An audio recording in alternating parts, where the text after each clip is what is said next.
One sec here. I'll be right back in like a couple minutes here. Cool, man. Just gonna go get some coffee. Nice. Coffee. What time is it there? 4, 5, 6, 7, 8, 9, 10, 11. Calling That's early today. It's not 5 in the morning over there right now. it's actually 9:19 at 4, 5, 6, 7, 8, 9. I thought you guys were 7 hours ahead. It just changed. It changes with the like daylight savings thing. Oh, I didn't know that. I thought it was always the same. Just, But I did you didn't know it guys also actually have a got. daylight savings thing recently? Wait, maybe that's why then, because I don't know if we've gotten ours yet. Yeah, exactly. So Have we? I don't really understand Oh, that at all. At all. yeah. But apparently, yeah, this happens twice a year, and it's always like an issue with people that we talk to in America because, like, when you're doing like professional stuff, people schedule things based on what they assume is the consistent time difference, and it Right. And then it's fluctuates like, oh, between. wait, shit. Yeah, it fluctuates between depending on the time zone. Like, let's just say Minnesota, 6 or 7 hours usually. I think. Yeah, because it was 7 before, Yeah. like up until you guys. So you set yours back then, Well, right? yeah. Just now, like right now, it would normally be like 10:20 instead of 9. Yeah, yeah. Um, or 6, 7, 8, 9, 10. Yeah, that makes sense. And then, so we must, yeah, and then we'll put ours back to then. I don't think we've done it yet though. So then when we do, it'll be back to the 7. So Exactly. yeah, that's weird where there's gonna be, where there's gonna be like a month of like, oh yeah, it's now we're 6 hours closer. Yeah. Fucking time is so weird, man. Well, it's more of a figment of our fucking Well, yeah. consciousness than it is anything else. There's All right, time, but hold on. I'm gonna go this. get this coffee before we get into because you're gonna go on some rant, and I'm gonna be like, bro, I need some coffee right now. And it's gonna be like 10 minutes into this thing, and be like, hold on, dude, I'm gonna forget. Don't. I'll be Yeah, right I know. back. But by the time you get back from your coffee, I'm gonna forget we were chatting. So. Well, that's fine because we'll just bring up a new subject that we don't get into that we can actually finish. Today, I'm going to talk about what, in my opinion, is the biggest lie that the AI industry has told and continues to tell, why I believe that GPT-5 exposes it as a lie, and what I think the implications of that lie are. Now, if I'm going to do that, of course, I'm going to need to start by telling you what the lie is. These models are as bad as they are ever going to be, which I totally accept. Like, that is true. Wait, was that Hank Green? What the fuck?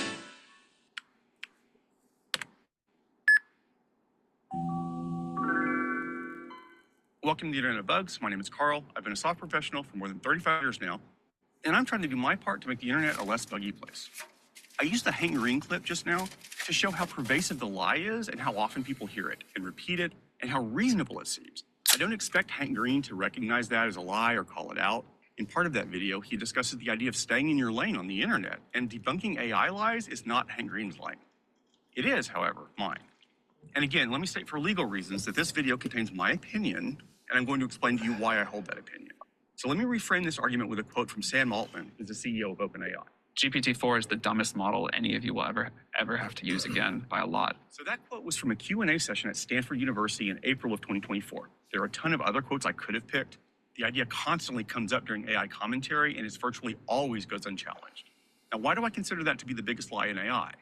Because the whole house of cards that props up the AI investment bubble is based on this premise. The industry doesn't want you to think too much about however good or bad AI might seem at the moment.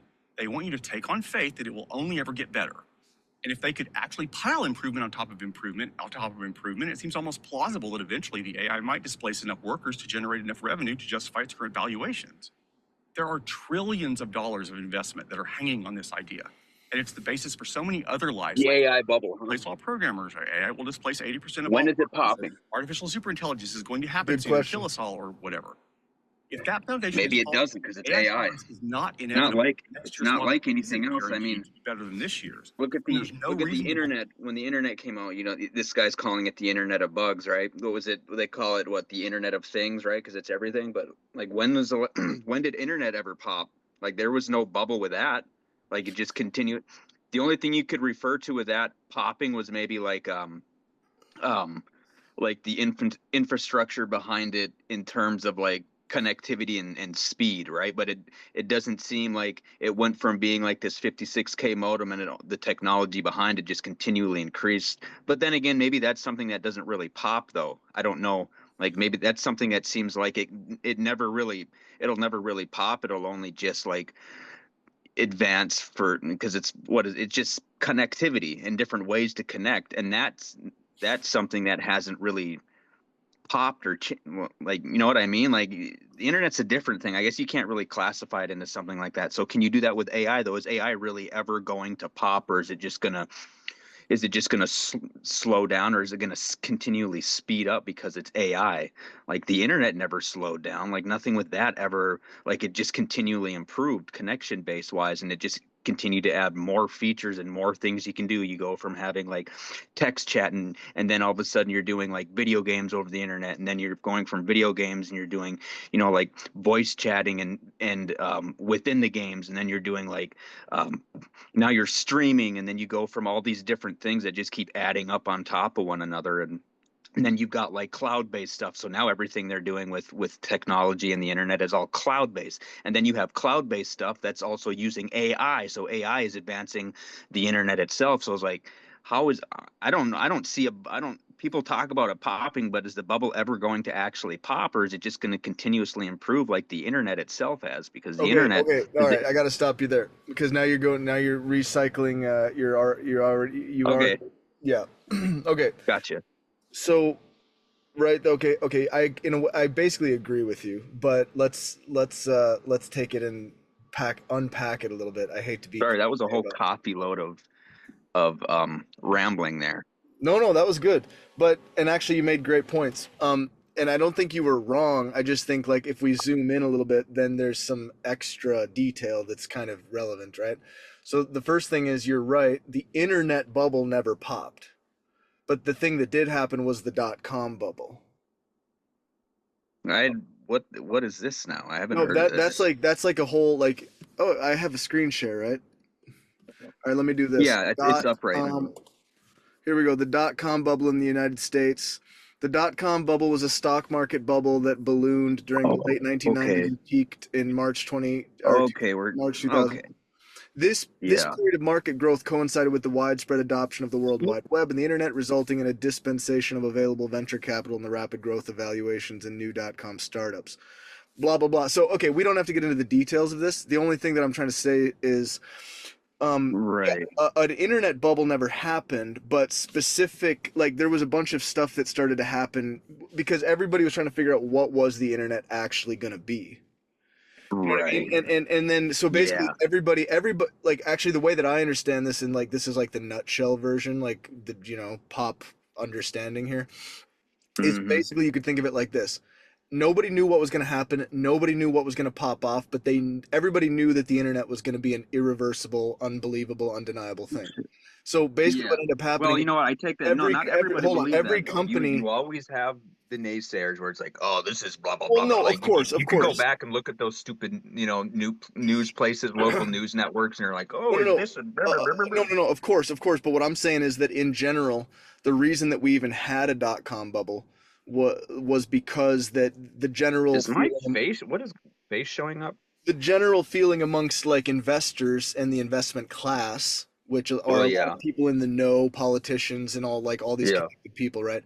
They knew that the internet was unstoppable. The only thing they couldn't predict is they couldn't predict Amazon.com, they couldn't predict Facebook.com, they couldn't predict a lot of individual things. Well, yeah, that's hard to. So here's what It's they different did now though, because Here- after but that, here's now why- they have a better understanding.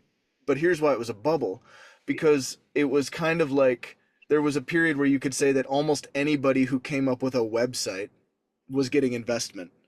So it was like you had, for every Amazon, you had like 20 guys that just had like bigsales.com and blah blah blah, and then they were actually able to get venture capital. And a lot of those imploded, and shook the entire market. What I'm actually surprised of now, and I don't know, maybe it's just me, but I'm thoroughly impressed of the fact that eBay is still as big as it was when it started, and that was the first really online marketplace that they had where you were able, like, because Amazon is very similar now, but you also have like Walmart who's doing like the same thing. They have this online marketplace where Walmart Walmart has people, buying and selling things from like third parties. It's not just like through the Walmart shopping at Walmart online, right? At their stores, like all these websites now have like these e-commerce things Yeah. outside of that where they have other parties selling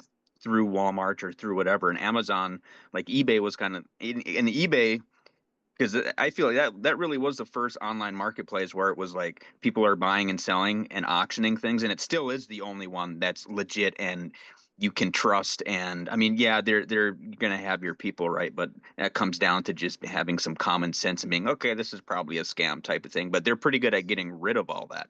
Amazon has something very similar, but they've become like this really big online thing where it started off. What was it? What was it when it initially started? It was just like random products, right, from third parties. It was like it was almost trying to compete with eBay in a way Well, no, because Amazon started as only aside, selling books.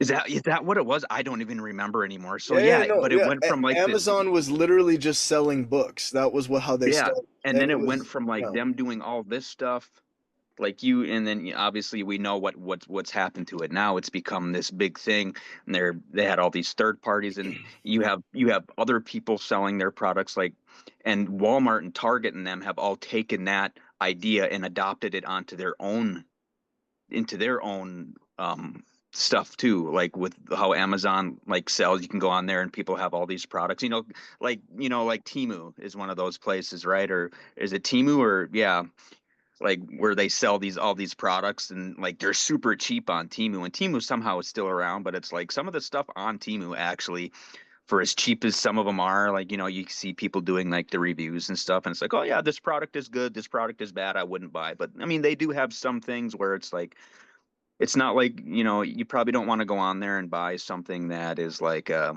really expensive but cheap, and because it's probably going to be a piece of shit. But like you go on there and like this dude was like doing reviews for like gardening tools, and it's like, simple things where it's super simple, where it may not be as good as what you get, but for the price of it, it's actually pretty decent, or sometimes better than, paying some premium price. So like they do have their quirks, and that's probably why they're still around. And then you have Amazon, where it's like, I feel like Amazon too, you can get the same shit off there, but like a lot of shit on Amazon and they all sell their own shit now.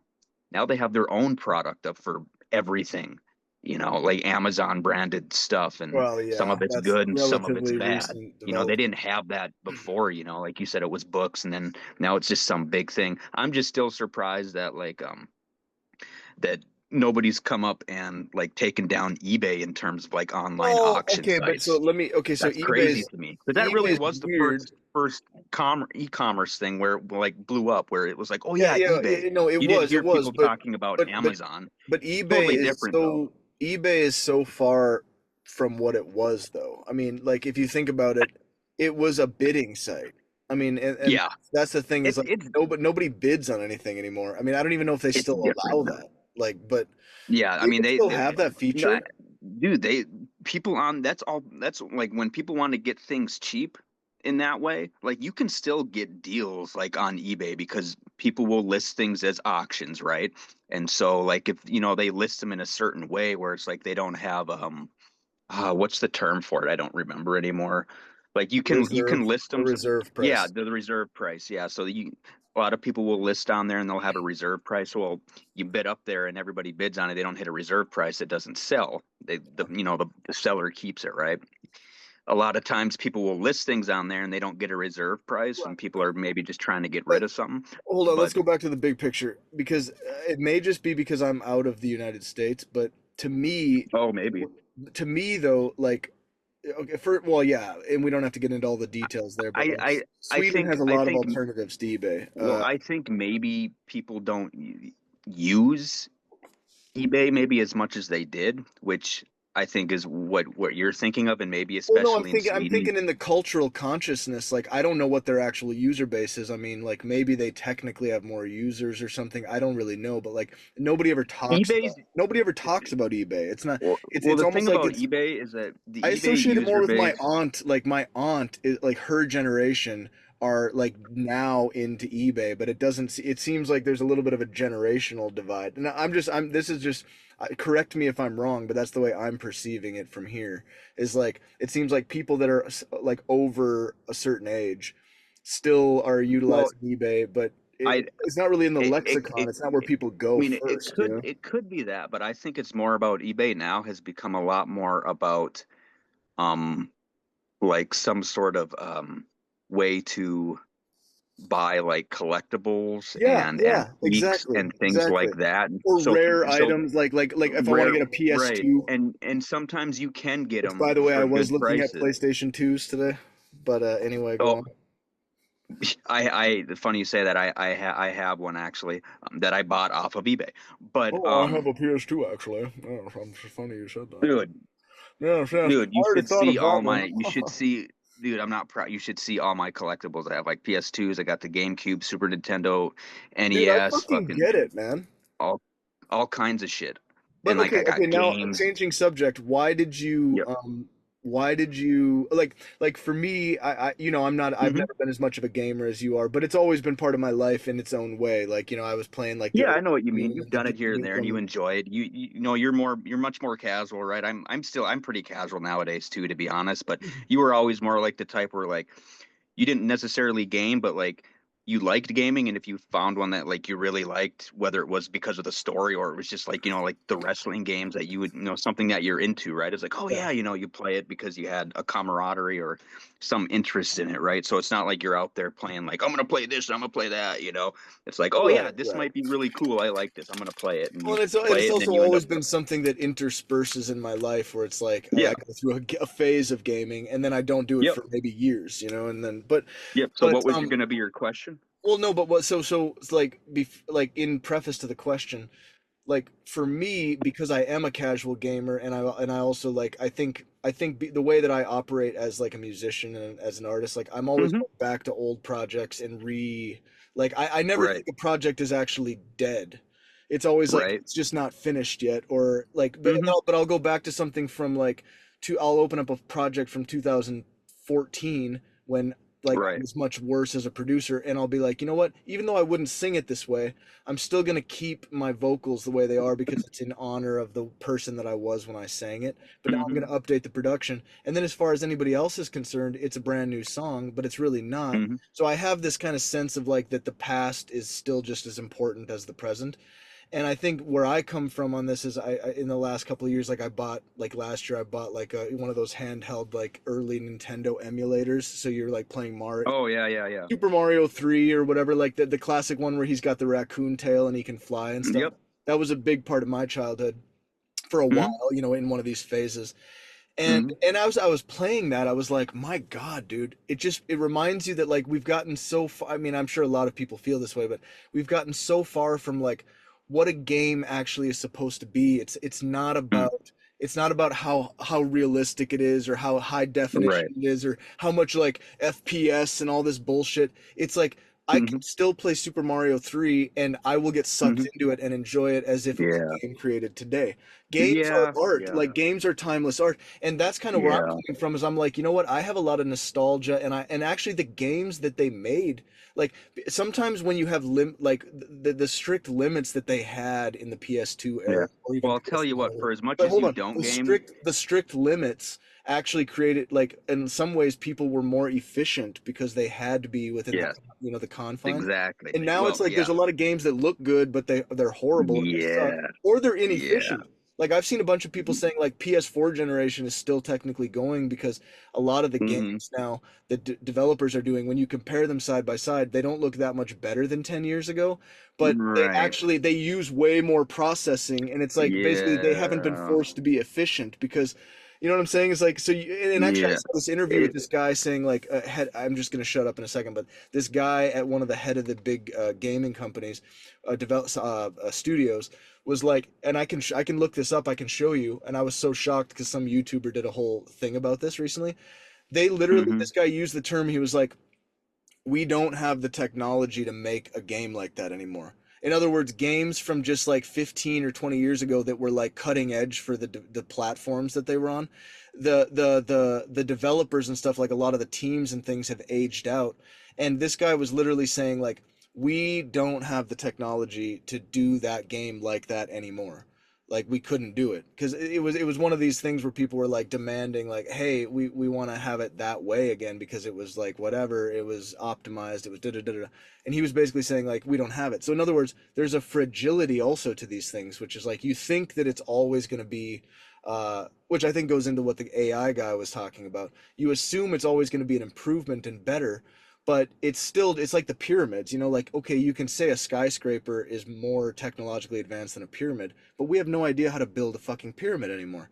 Like it's old, but it's still something that we've lost the knowledge of how to do it. And apparently even with games that are like 20 years old or less, like 15 years old, there's already certain things that they were doing that they're not able to do anymore for whatever reason. Like they've been focused in other directions. They don't know how they did it, basically. Like they don't have the information about how they actually did it. I could see that, but I know that you have a sounds lot of weird, but anyway, you that's have a so it's lot nostalgic. it does, but you do have a lot of like indie developers now, which a lot of people these days are much more like into like these indie developers and these indie games, because a lot of them don't use this crazy technology and they're not trying to go out of their way to make some extravagant game that, some of them obviously do that. And then those are the ones that go under. People are like, oh, I paid for this game pre-access and now they shut it down because, some of them maybe try to scam, try to get money from a Kickstarter or Or it whatever. just becomes way too overwhelming. Like Yeah. And it becomes too much, right? But the ones that are successful and know what they're doing, they are using they are doing things that um like the old games back in the day would do. Like they're much more akin to those older style games as opposed to now. Like there's really only a few, maybe even a couple in my mind, like AAA developers now, like that really put out good games anymore. Rockstar and CD Project Red. So CD Project Red, the one that do the Witcher and Cyberpunk, and then obviously Rockstar for Grand Theft Auto, and like I think they do the Mafia game and all that other stuff. Rockstar is an exception to like what you're talking about when it comes to like the ability to like go balls out, right? And like Yeah. do all these things but make it successful because they have the money to do it. Like Yeah. what a lot of AAA developers nowadays are trying to do, they can't do, but Rockstar can because they're just better overall. Like I'm not gonna glaze them because I haven't been like a huge fan of Rockstar and things like that. But I mean, Yeah, you never Grand Theft struck me Auto, as like a Grand Theft Auto guy. right? Like you probably Yeah, appreciate the I game, like but their you're games. Like, yeah, yeah, yeah. yeah. And I didn't get into their online thing. I know a lot of people do the online thing, the multiplayer, and they do like the role playing and stuff. I tried to get into their role play servers, dude. They're so hard to get into. It's like a job. You got to apply and interview, and it's just like a waste of time for shit like that. And I don't feel like getting into that right now.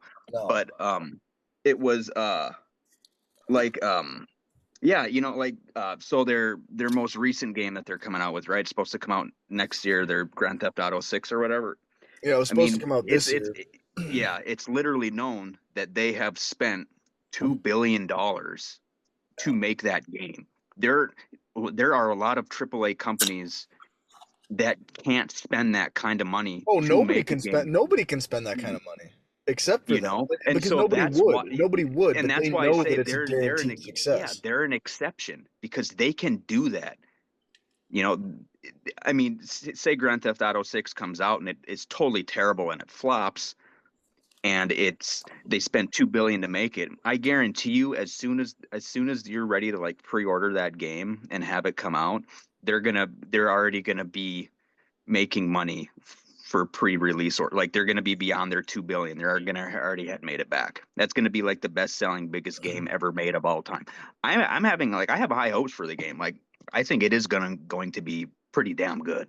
I mean, you see these AAA developers and they put out these games, you know, like you got Call of Duty where they just everything's watered down and they spend this much money and they do a yearly release and the games just suck and there's like no competition for it. Like you got like games like, and then, you know, got like the EA people, right, where they put out the same fucking slop, Madden every year. You got the one side who's like, oh, it's still decent. Then you have the other players who are like me who don't really play it, but it's like the same shit over and over. Nothing gets better. And they just keep rehashing it. And it's like, it's never going to get better because there's no competition. So it's always stagnant. It's always the same. And there's like one minor improvement. And it doesn't ever justify, you know, the $70 or $80 they're charging anymore for the game. Like for me, Yeah, that's a no, game I would for sure. buy like every 8 to 10 years.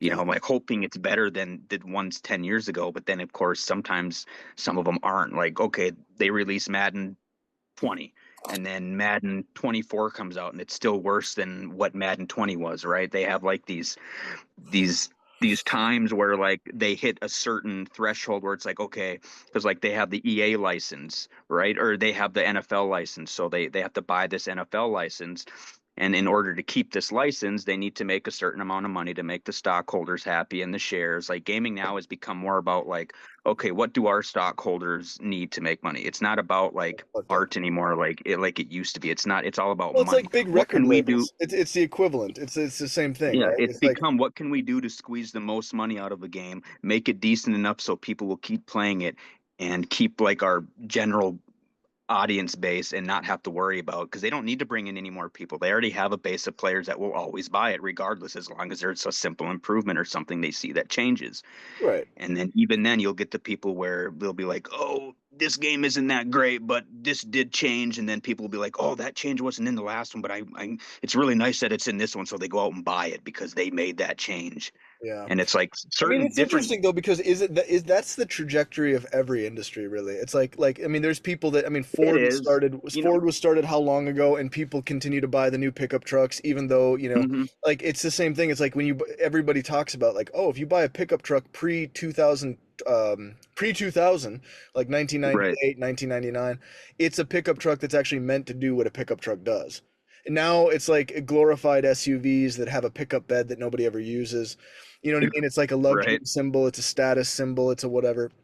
But it's like, Yeah. but a Like lot the of people still Cybertruck, swear that's a by good like, dude, example. Or the Hummer. buy yourself a 2090, or sorry, buy yourself a 1999, Chevy Oh shit, hold Silverado. on here. Did you just slip? What did I Are say? you actually living in the future? 2090. Um, maybe he is a. Oh So shit. are you? Oh shit. Am I in my car or am Hmm. I in a time machine?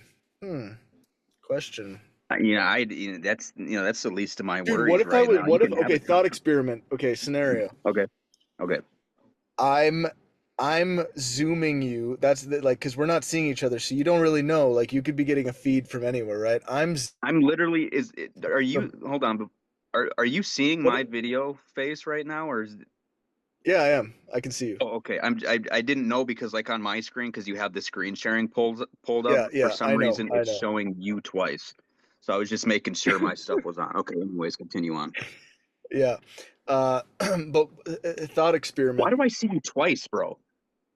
I'm What is going 200 on? Like years you're in in. my I'm lower. 200 years in. I'm 200 years in the future.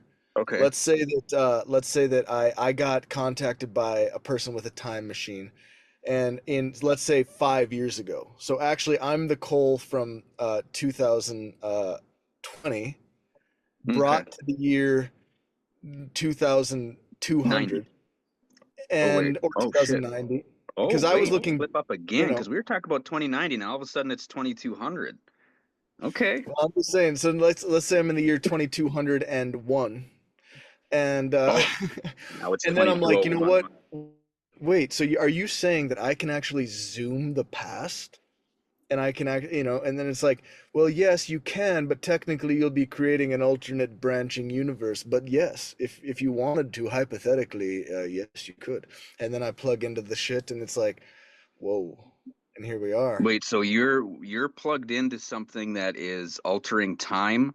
So are you currently in the future and I'm still in the past, but you're Zoom the way technology, dude, could you Well, imagine if technology was able to do that? Now listen, like what if we came up with that, right? We have this time machine. I'm like branching off into like, okay, we're gonna get totally lost here.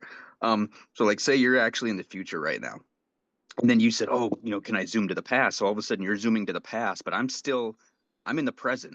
For me, you're the one that's actually in the future. I'm in the present, but you're zooming to the past through the use of whatever technology they've come up with, because they had time machines. Now all of a sudden in the 2201 they've developed a way to contact people in the past, but you're still in the future, but you're But able here's the to thing. talk to Here's the thing. what. If I was doing that, then I wouldn't actually be talking to you from the future. I'd be talking to you from the future of a parallel universe. Because if I was talking to you from your own future, Parallel universe or just a different dimension? no, because like it would have to be a parallel timeline. Because basically, I would never risk my own existence to zoom you in the same timeline in which I exist. Hold on. Oh my God, my brain is exploding. I'm too dumb to follow this right No, now. no, no, but Wait, what what? I'm saying is that if I was in your literal future as a time, Okay. if I was zooming you from your literal future, that would also be, Yep. that would be my literal past, right? So Right. basically, by contacting you, I might set off a chain of events that would that would actually delete me from existence, or delete the Yeah, but possibility, you can't be or sure of we'd that have because to we don't. assume that my You're, going back would also lead to us where I would. yeah, but what if going back in the past? Because that's always been like one of those tropes, right? With time travel, where Well, it's like or if like you a go back in the past, paradox. Yeah, a tropey paradox. if you can't change this because it's going to alter and it's going to ruin and nobody's going to exist if you do that. It's like I don't think. Like sure, in some instances that might make sense. Like okay, you go back in time and you prevent. We'll go with the assassination of JFK. Oh, you know what's going to happen? It gets prevented. Okay, it's obviously going to change something in the future, but like Well, no, but it would change. It JFK, would change. It would. You wouldn't like. The thing is it that doesn't mean that person that did it though is not going to exist no, no, no. But in that. it's that they couldn't go back. What? That's the paradox. Because if there's only one timeline, and the future time traveler goes back and stops the assassination of JFK, Right. then there would never be a reason to send that person back. Oh, okay. Got you. So Now I basically, follow. basically the only way Oh, time travel is yeah, possible yeah. is if we have branching parallel realities. So in Okay, other okay. words, I think I get it now. I think in yeah, some that may sense, I okay. mean, I think people could make an argument to the Sure, contrary. yeah, you can definitely make an argument to that. But yeah, okay, that I see that. Okay, that does make sense to me. I think I follow you on that. Okay. Well, So, or I it's mean, either that or you have a time loop. You but know, you think that though applies no, to actually, something like delete that. doing, I don't mean that.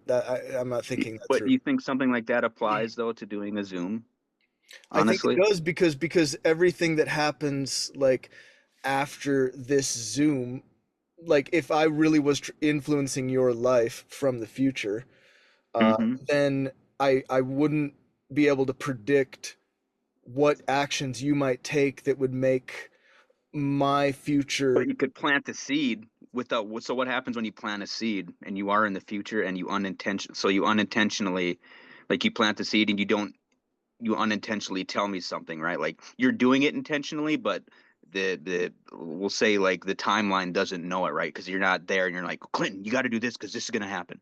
You just plant the seed that you think will interrupt and put me in a different direction. What does that do with the timeline? Does that affect it in the Well, same way it yeah. would if you were to intentionally say something, though? Well, I think it affects it because I think I mean, even it affects it obviously one way, but does well, it no, but affect if it? I Does it? made Is you it do going to affect anything, it the like same way? even talking to you right now, if I was from the future, would mean that We don't. what Well, we don't need to say if here. Come on, no, but I mean I get it. what otherwise you would have done. Basically, like, you might have gone outside, you might have run to the grocery store, you might have done a lot of things. Like it's not whether I try to like whether I tell you something or not, I've influenced the entire course of your life. Which Right, technically is but true. but that's Technically, that's true regardless. Like yeah. even if I'm That not oh in the my God, it future, is because you are already you're 7 hours in the future anyway. So technically, we are messing with the space time. Well, 6 hours right now, but messing with like a like It's kind of weird. I wonder. I mean, Well, technically no, we're but not actually that because means it's all every we're all in the action. same time zone. You're not actually in the future. But I mean, maybe you are. Well, no, but but what we've uncovered here is a fact of causality, which is that any interaction or action that you take actually impinges upon and changes the course of the trajectory for all involved parties and even uninvolved parties. So it's an interesting question in Right. ethics is like what are you responsible for? Like if you're constantly going around changing everybody's life because I got in my car and somebody was coming this way and then I made them slam on the brakes and then they, and then because they were mad, they took a left and then they crash into a ditch and die. Like what Oh, are the Jesus Christ. no, but what are the responsibilities like when you know that actually you're actually altering the course of everybody's life all the time because just a basic part of causality. Cole's just calling everybody to fuck with him. He knows he's in the future. He's like, I'm gonna interrupt real quick here. Hey, Alex Gilbertson. Yeah, I'm don't do trying to that. explain time travel, but you're not allowing me. No, I'm kidding. I'm getting to the No, part where you time travel. Just let me cook. okay. No, All I'm right. kidding. All No, right. Let him cook. I'm just saying that like actually when you know that it's an interesting like moral question because most people don't really operate as if that's the case, but it just is the case. Like it is as if everybody is a time traveler coming back to the past and altering the trajectory and course of people. Only if you're from Life. Sweden, though, right now. Well, yeah, but you know what I'm saying. So it's like, But let's what think are about the it, though. Think, boundaries of our ethical is responsibilities it to people? is it really? Are you actually living in the future though, or is it you're just in a different time zone and your time is ahead, so it's the same time and you're not actually in the future. It's just the numbers are like different, Well, yeah, no, but that's or true. is it We're at the same. actually the future? The only thing that is actually Because now this true is now that hold I'm on. in your past and you're in my past right now because there's a big Okay, but lag. There's a buffer. well, yeah, but okay, but think about it though.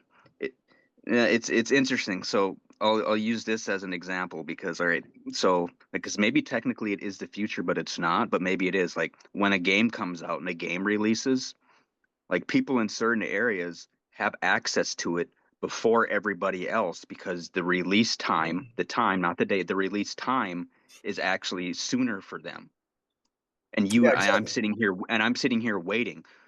Yeah, But but so they're in the then again, future in a cultural sense, and in like, but it's so the still point I was typically. trying to Yeah. make, though, hold on, the point I was trying to make, though, I guess not really point, is like when you think about something like that, it's like those people are actually living in the future with that stuff because they're getting to play it before Yeah. me, like True. physically. It's not True. like a, and then without that being said, then it's like, okay, well, is it actually the future or is it just the time zone difference? It's not actually a future, or is it because the way the Earth is rotating, the time it has to be that way? I don't know anything about that stuff. I'm like too dumb, but it's like it's an interesting thing because obviously you guys have a different time zone. I mean, you are 7 hours ahead for a reason, and Right. It must have to do with the may axis, like the and way the Earth that's spins. what, and which is an interesting concept because then it's like, are people acting like are they actually kind of like slightly in the future a little bit? In that I mean, way definitely because that all culturally, has everything but because okay, yeah, scientifically and technically okay, it's 7 o'clock here and it's or it's 11 o'clock there, it's going to be 4 o'clock here. It's like, okay, whatever. Not necessarily future, it's just a time zone thing. But then again, like if a game were to come out on a universal time scale, it's going to hit there first according to universal time, would it not? Like using a universal time. So what time is it there UTC? um, don't be throwing UTC at me. Like, let's watch the first What? few minutes of this because I think this was where Yeah, I I saw that thought you thing. had it up. Go for it. Hold on before you start it. Let me grab my phone charger and plug it Oh in yeah, quick before do it your thing. dies. Ugh. I mean, it's not gonna die soon, but like probably like 20 minutes it will. So I'm just gonna plug it in That's what she so I said. don't have to. Oh shit! Yeah, she'll take that. She'll take. I might not unload it on her, but I'll unload it in her. That's for sure. Oh Jesus. Let's leave that as part of the cut.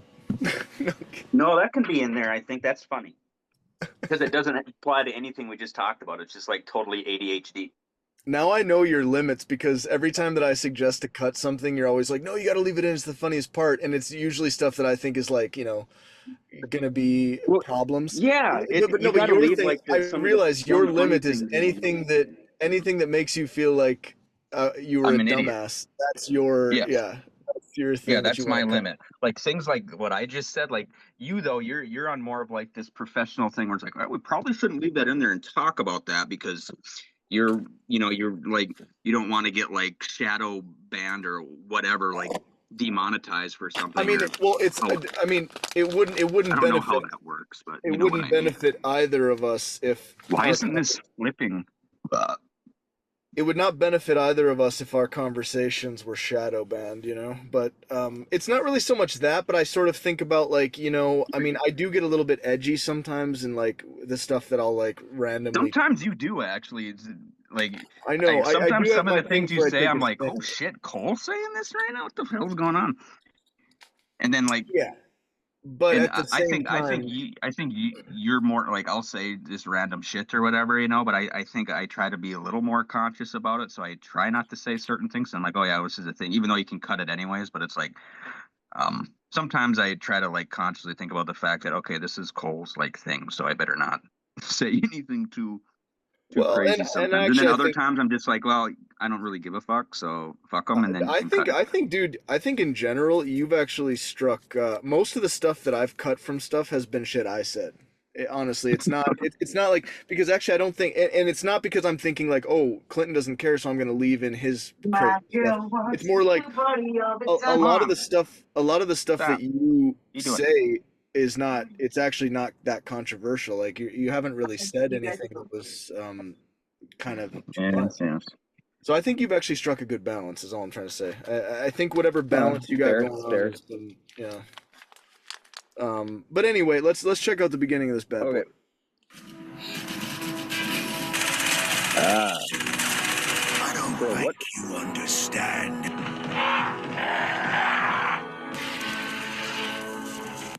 Oh, sorry. I don't.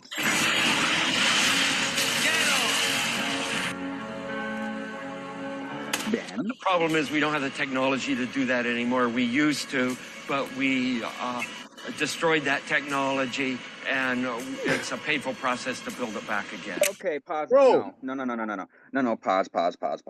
No. Okay. Is this misinformation? Yeah, this dude is a shill. All right, he is covering for the fact that people are like, "Oh, you can't." You know what? I tend to disbelieve that. Now I know what you're All right. saying. Like, okay, like I liked your analogy, or what was it that you said before about The what pyramids, was the? Yeah. Okay. skyscrapers. So that makes sense, but you've also got to remember that okay, maybe that technology was lost. Sure, well and good, but that was a totally and completely different civilization, thousands of years before we existed. Of course. Okay, I get that. so with that being said, okay, That's why I think it's incredible, and I fully expect that you're probably going to so prove this to be with what bullshit. this guy is saying, in my opinion, just based on like the game industry nowadays and like the things I know that they do, and they cut corners and they do this and they do that. This dude is a corporate fucking shill. He is saving face for a company because it has nothing to do with the ability not like it has nothing to do with like, oh, we don't have this technology. It's more about the fact that we don't want to waste our time using this technology because we have a different way of doing it where we think we can. I think it's just a way to, because he doesn't want to piss people off. So it's like, oh, how come you don't do this anymore? And it's like, well, we can't. We lost the technology. No, you didn't. It's probably not as efficient as what you're doing now. Like what they're doing now is more efficient cost wise. So he's saving face by saying, "Oh, we've lost the technology." If that was the case, you wouldn't. I mean, you have people making the doom game on Raspberry Pis and on watches and on alarm clocks and all this stuff. That is technology that was introduced in the boomer shooter era. And the guy who coded that, I can't remember his name. I should know it, but anybody who would listen to this or whatever would be like, "Oh yeah, I know the guy." They know who I'm talking about. But it's like he was actually a very like influential figure when it came to like FPS gaming and just gaming in general, because he created a coder. The way he coded, he was extremely like good at it, and that's why like that old ass technology that Doom ran on, people can use it and run it on alarm clocks and all this and all that, because he's the one that like created that programming or whatever it was. I don't know enough about it, but it's like I know enough to that it was like something that was kind of like a big technological leap. They were kind of the first ones to do it, and nobody else was doing that, and he changed the game with that. And once he started doing it, others started doing it. So it went from that. Right now they're, you know, you've got like the Unreal Engine and all this other stuff where it's gotten really really advanced. And all this really advanced stuff is it's it's more efficient, because in some ways, yeah, maybe it's more expensive, but the way the industry works now and what people want and don't want, so on and so forth, it's like, okay, well, we can do it this way. We can cut all these corners, and in the long run, for what people expect, we have to use this because we're going to make more money, as opposed to using this old programming code tech. Like, and it maybe it is lost to some extent, but I know I just feel like he's a corporate shill and he's saving Okay, face, okay, okay. because So no, he now has we, no we other he okay, has now no we get other your thesis. explanation. So it's like, okay, because that would be the first thing somebody said. Well, how come you don't do it this way? And, well, we lost the technology. Well, no, you didn't, because now you have indie developers who are using. They're not using AAA technology. They're using their own coding and programming and all this stuff, and they're making games and they're doing it. They might be using, you know, techniques that were used back in the day, because they're making these old school '90s era style games. Granted, they're a little more modernized and things like that, but they're, you know, they're what is it, you know, trying to improve upon or modernize something, but still All right. stick within those Yeah. confines. And you do have developers who, so I don't know, let's see, what tech is he talking about? I guess Well, no, I but, didn't even okay, see it. but I think you actually make a very good point. And now let's see. Like I think that's extremely I think that's well reasoned actually. So let's just see what this YouTuber's what has he got here to support his thesis? Because it's Hmm. essentially his thesis. Like he's using that guy's quote as back Yeah, for what he's saying. So let's see what but yeah, his let's see it. receipts I'm are, curious. shall we say?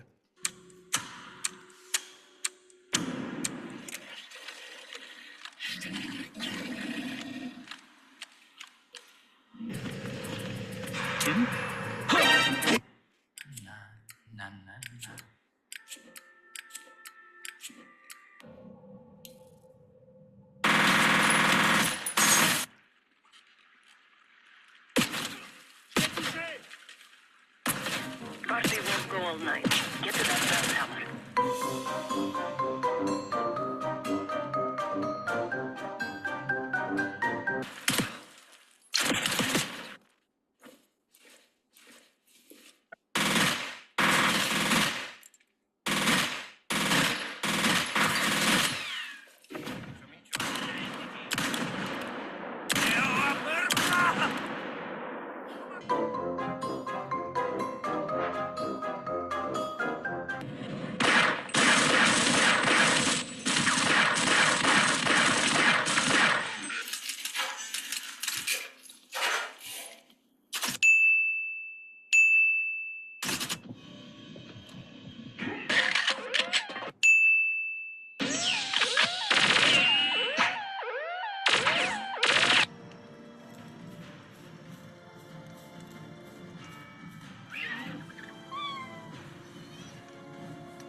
Help! Someone's being attacked!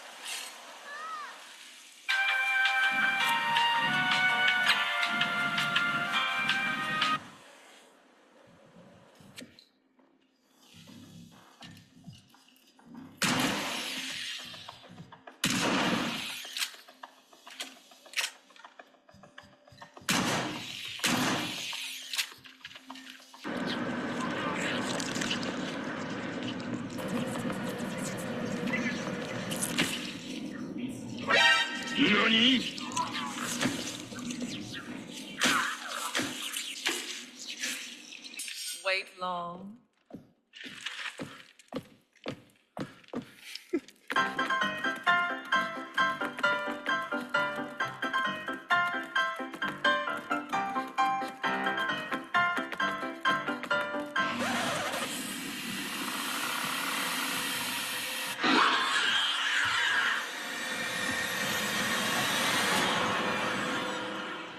we decided that on the floor we're showing DirectX 9 actually running. Okay. Because so it's like, sure, point to be made, but it's like, okay, the games they're showing are two completely different systems and types of games. Like they're showing like Skyrim, right, where it's like where this pathfinding, you shoot at a dude and then okay, now he shows up and he's in the castle. Okay, well they still have that because there's, or I don't know if that was Skyrim, maybe it was Oblivion. I think it was Skyrim. But it's like, I mean, they still have that. Like that's just that game's coding. But their coding has been the same for years and years and years. They haven't changed it. They do need to update their shit. Like they need to change their engine because it's so outdated. Like there are games nowadays where they're not showing these games where the pathfinding is better and the AI isn't as dumb as they're showing. Like Tom Clancy's The Division, for example. Like that game has pathfinding and it has the AI is actually fairly smart in it. Like it's a third person like MMORPG style shooter, and they sit there and they take cover and they will like they will try to surround you and ambush you like with more than one person. And it's like, and I think like when they're showing like the games where it's like, oh, the AI shoots his own teammate, I think that's more realistic than what it was back in the day where it's like, okay, the AI is standing in front of the dude and he doesn't pull the trigger. It's like, okay, well, I get it, but that's irrelevant because you've got the one guy in the back who's trying to cover the dude in the front and he happens to shoot the one dude or whatever. Okay, well that's going to happen like in real time, like when you like a lot of times. So I don't, I mean, yeah, they could make it better so it focuses you, but there are games that have that nowadays that do that where like The Division, they do have that where they all are shooting at you at the same time. They're not like just standing there. They're taking cover and they're like actively like peeking and shooting you and doing those things. Yeah, certain games are better at it than others, but the technology is still there. It's just dependent on the developer and the game and the world and what they're trying to achieve too. Like so this is it's a very good point. I mean, this is very like one of Lots this of is good like points. yeah, this is a very like biased video of trying to show like okay, this game is old and they were doing this back then and now look at this game in 2024. It's like, okay, well, yeah, that's fair, but a lot of the things that are happening now are a lot better than what it was back then. And in some cases, yeah, there are certain games who maybe don't have the technology, but then again, it's also dependent on the game. Like Skyrim has used the same engine, like I said before, for like ever. And like their games nowadays, they all do the same shit. I mean, the last game they made was fucking the space one. I forget the name of it anymore. I have it on my computer, but yeah, like whatever. The engine they use in there, it's the same type of shit, and they've been using it for like 20 years. And people are like, you need to update the engine, and I think they do because it's super outdated. Like compared to now, like the pathfinding. Okay, sure, he hit the dude with the arrow, and then he ran up and found him, and then like what was it in the next clip where it's like they're just standing there. Okay, fair enough. But then you have like Resident Evil that they showed with the chick walking around, and then they had like Halo before with the pathfinding. Well, the difference between that and then this chick is that is how Halo was designed. They had aliens and it's a wide open space and they're in tunnels. They don't have tables and chairs and all this around, so they're running straight at you. They still have that today in indie games and every other game you make. Like they're gonna run straight at you. And in some games like Gears of War, they don't run straight at you. They'll run at you and take cover. Resident Evil is meant to be like this survival horror game. So she's walking around the tables and doing the table thing in the desk. And yeah, okay, she could maybe cut across and crawl over the table. But I don't think that's the point of what they're trying to do. The point of that game is it's a survival horror game. It's supposed to be slow paced and make you feel a sense of like, okay, shit, she might catch me, but she's walking around tables like you're gonna do in like a horror movie. They don't see the dude taking the straightest path, right? They're building the momentum and the intrigue and the fear of, okay, she's stalking me. Yeah, that's the point. That's why she's walking around the table slowly and doing this and doing that. Like, sure, she might have certain things that make it hard, but the point of it is not to have her jump over tables and come straight at you. The point of it is to like, that's the art of the game, right? They're trying to embellish fear in you. So it's like, okay, she's gonna walk around these tables and you've got to do this or whatever, and it kind of builds on the whole survival horror aspect as opposed to just okay having her run straight at you. It's like, okay, well, is this survival horror or is it turning into a first person shooter where she's just gonna run straight at me? Like you don't want that in a survival horror game. You want the fear of that. So that's why it still proves my point that this dude, his comments, and then they still Very good point. It's saving face. So I don't know why this dude, whoever posted this, is trying to defend this lost technology, because it's not necessarily the case. It's still used today, and in a lot of games. And like the games he's showing, it's like it doesn't make any sense, because you have Halo where it's like, look at the pathfinding, the aliens come at you. Well, no shit, that's the point. It's a fast-paced first-person shooter, and there's a wide open area. That is the whole point. They're going to come at you. It's the action pace or action, based part of it. Okay, now it's Resident Evil. Look at the pathfinding. She's walking around. Well, it's not. Yeah, she's walking around tables. It's a survival horror. She's walking around the chairs. It's not like she's getting stuck in them either. Then just stands there. Like, she's chasing you. She's there, and she's doing it slowly and methodically. So that's the point. That's the whole point of that game. It's a very good point. So stupid. I mean, that pretty much debunks the whole thing. Honestly, like, basically what you've just done is annihilated this video. But I still am curious, like, so because I was about to click away from it and just get rid of it, because actually it's basically a dead corpse sitting on the sidewalk after that absolute meat grinding that you just delivered to it. I mean, there's no way that it's just, it fails. It's the argument that you just make is so compelling, and it's also like it's undeniable what you're saying. If what you're saying is true, your argument is undeniable. Okay, that being said, because I can't verify what you're saying because I don't play these games, right? That's why I just want to say, right, as a truth claim, I have no idea, but I take you at your word. And if what your point is literally ironclad. Okay, but here's his timelines that he's got here. Is there anything in this before we send it off to the graveyard that you want to see what he has to say on any of these points, just in case? Just in case, like it's what do you call it? Well, I mean, mercy. I don't even need I don't need to view the destruction aspect. I guarantee you. Did they do that one yet? Did they do the destruction one, or did we skip? Because aren't we like way into this? Okay, destruction is coming up. So I guarantee you, coming up at 3:46. Well, I bet you he's going to use Battlefield as an example. Now, I've never seen this video. I have a feeling he's going to use Battlefield. Well, what happened with Battlefield that makes you think that? So Battlefield back in the day, I can't remember which one it was. I want to say maybe it was like Battlefield Bad Company 2, or like one of the older Battlefields. They had like a really good destruction system, like when you shot buildings down and stuff. And then I think that kind of phased out, and it got worse. So maybe they were trying to cut corners, and so maybe he might compare it with like Battlefield back in the day compared to like Call of Duty now, where it's like, okay, that's legitimate, but like the new Battlefield 6 reintroduced that. Like, it's still there. The technology's not lost. It's just them cutting corners. Okay. Do you want to see it, or do you want to? Yeah, I want to see if he uses Battlefield, because that's the only game I can think of that really uses it. Unless he goes and uses like the Finals, which is a shooter game. It's not super popular, but it might be in here because they have destruction, and it's kind of a cool destruction system. It's decent, but it's newer. So I don't know. All right, well, let's check it out.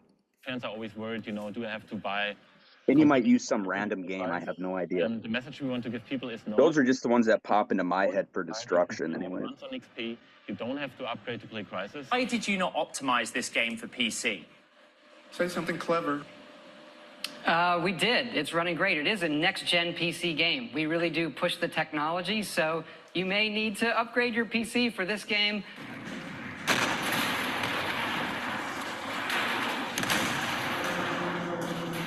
Is this Battlefield? It is. Yeah.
Okay, pause it.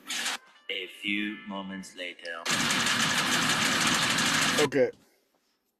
So it's like, oh wait, hold on. What's this 2024 one? Click on. I'm curious. I'm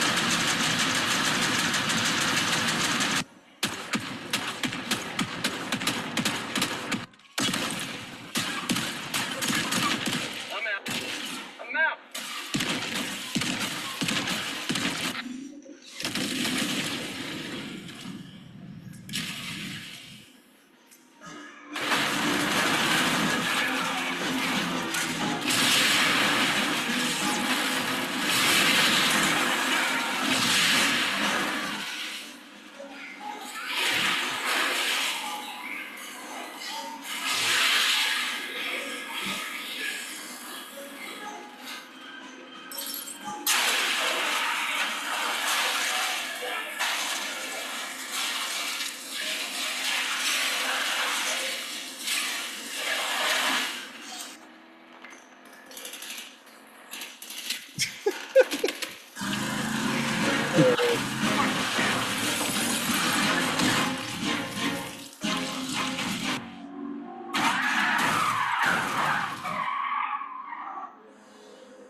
Okay, pause it. All right, now I don't agree with him on damage models, but what do you think about the No, previous that thing? was the damage model thing. It's stupid because either it could be turned up, it could be turned down, but Yeah, exactly. that's And irrelevant because gamers, if they like, I don't wanted to, always they could want make that. I don't want hyper yeah. realism, or like So whatever. I get that's stupid, but like okay, so even like I said, he's going to use Battlefield as an example. It's like okay, sure, Battlefield back in the day, okay, it had all this destruction, but so, wait, hold on. So what is the point? Is this still based on lost technology, or is this just based on look how it used to be and look what it is now? I mean, I think that the claim is that it's based on lost technology, and the only thing that I want to Okay, just so and I know that I know that you disagree with that claim, right? Like, and I think you've made great points. That's why I'm saying this video is kind of all, but I mean, the comparisons aren't there. It's apples and oranges is basically what it well, boils down like to. another In some example, cases, but they basically, had on there where they did like they had like two different games, and I noticed the one game is like he crashed into a thing and it destroyed the whole building, and then the next one it was like okay, it did nothing. Okay, well here's the difference in those two games. The first game that they showed where it crashed into a bunch of buildings or it crashed into these buildings in the upper left corner, you can see that there was an actual like achievement for like crashing or ruining something. Obviously, that game, the whole point of that game is to do that. So yes, the damage models or the building destruction, not the damage, but the building destruction is going to be the point of the game. Whereas the next game, okay, just because they're not doing it doesn't mean anything. It might not be the point. Like it's Mech Warrior, artistic right? preference, and also like Yeah. responding to the needs of the audience And then or you the have like player the new base. Battlefield. I know the new Battlefield 6 that came out. Like they were showing Battlefield. Oh, look at it back then. I mean, they brought it back. I don't know how much how detailed because I haven't played the game, so I don't know if they have like whole buildings falling down like they did before. But I know I've seen like the videos and like yeah, the destruction's pretty cool. I don't know if the whole building's falling down because you know you see them shoot like one or two rockets, but like the whole front end of the building gets just demolished and whatever.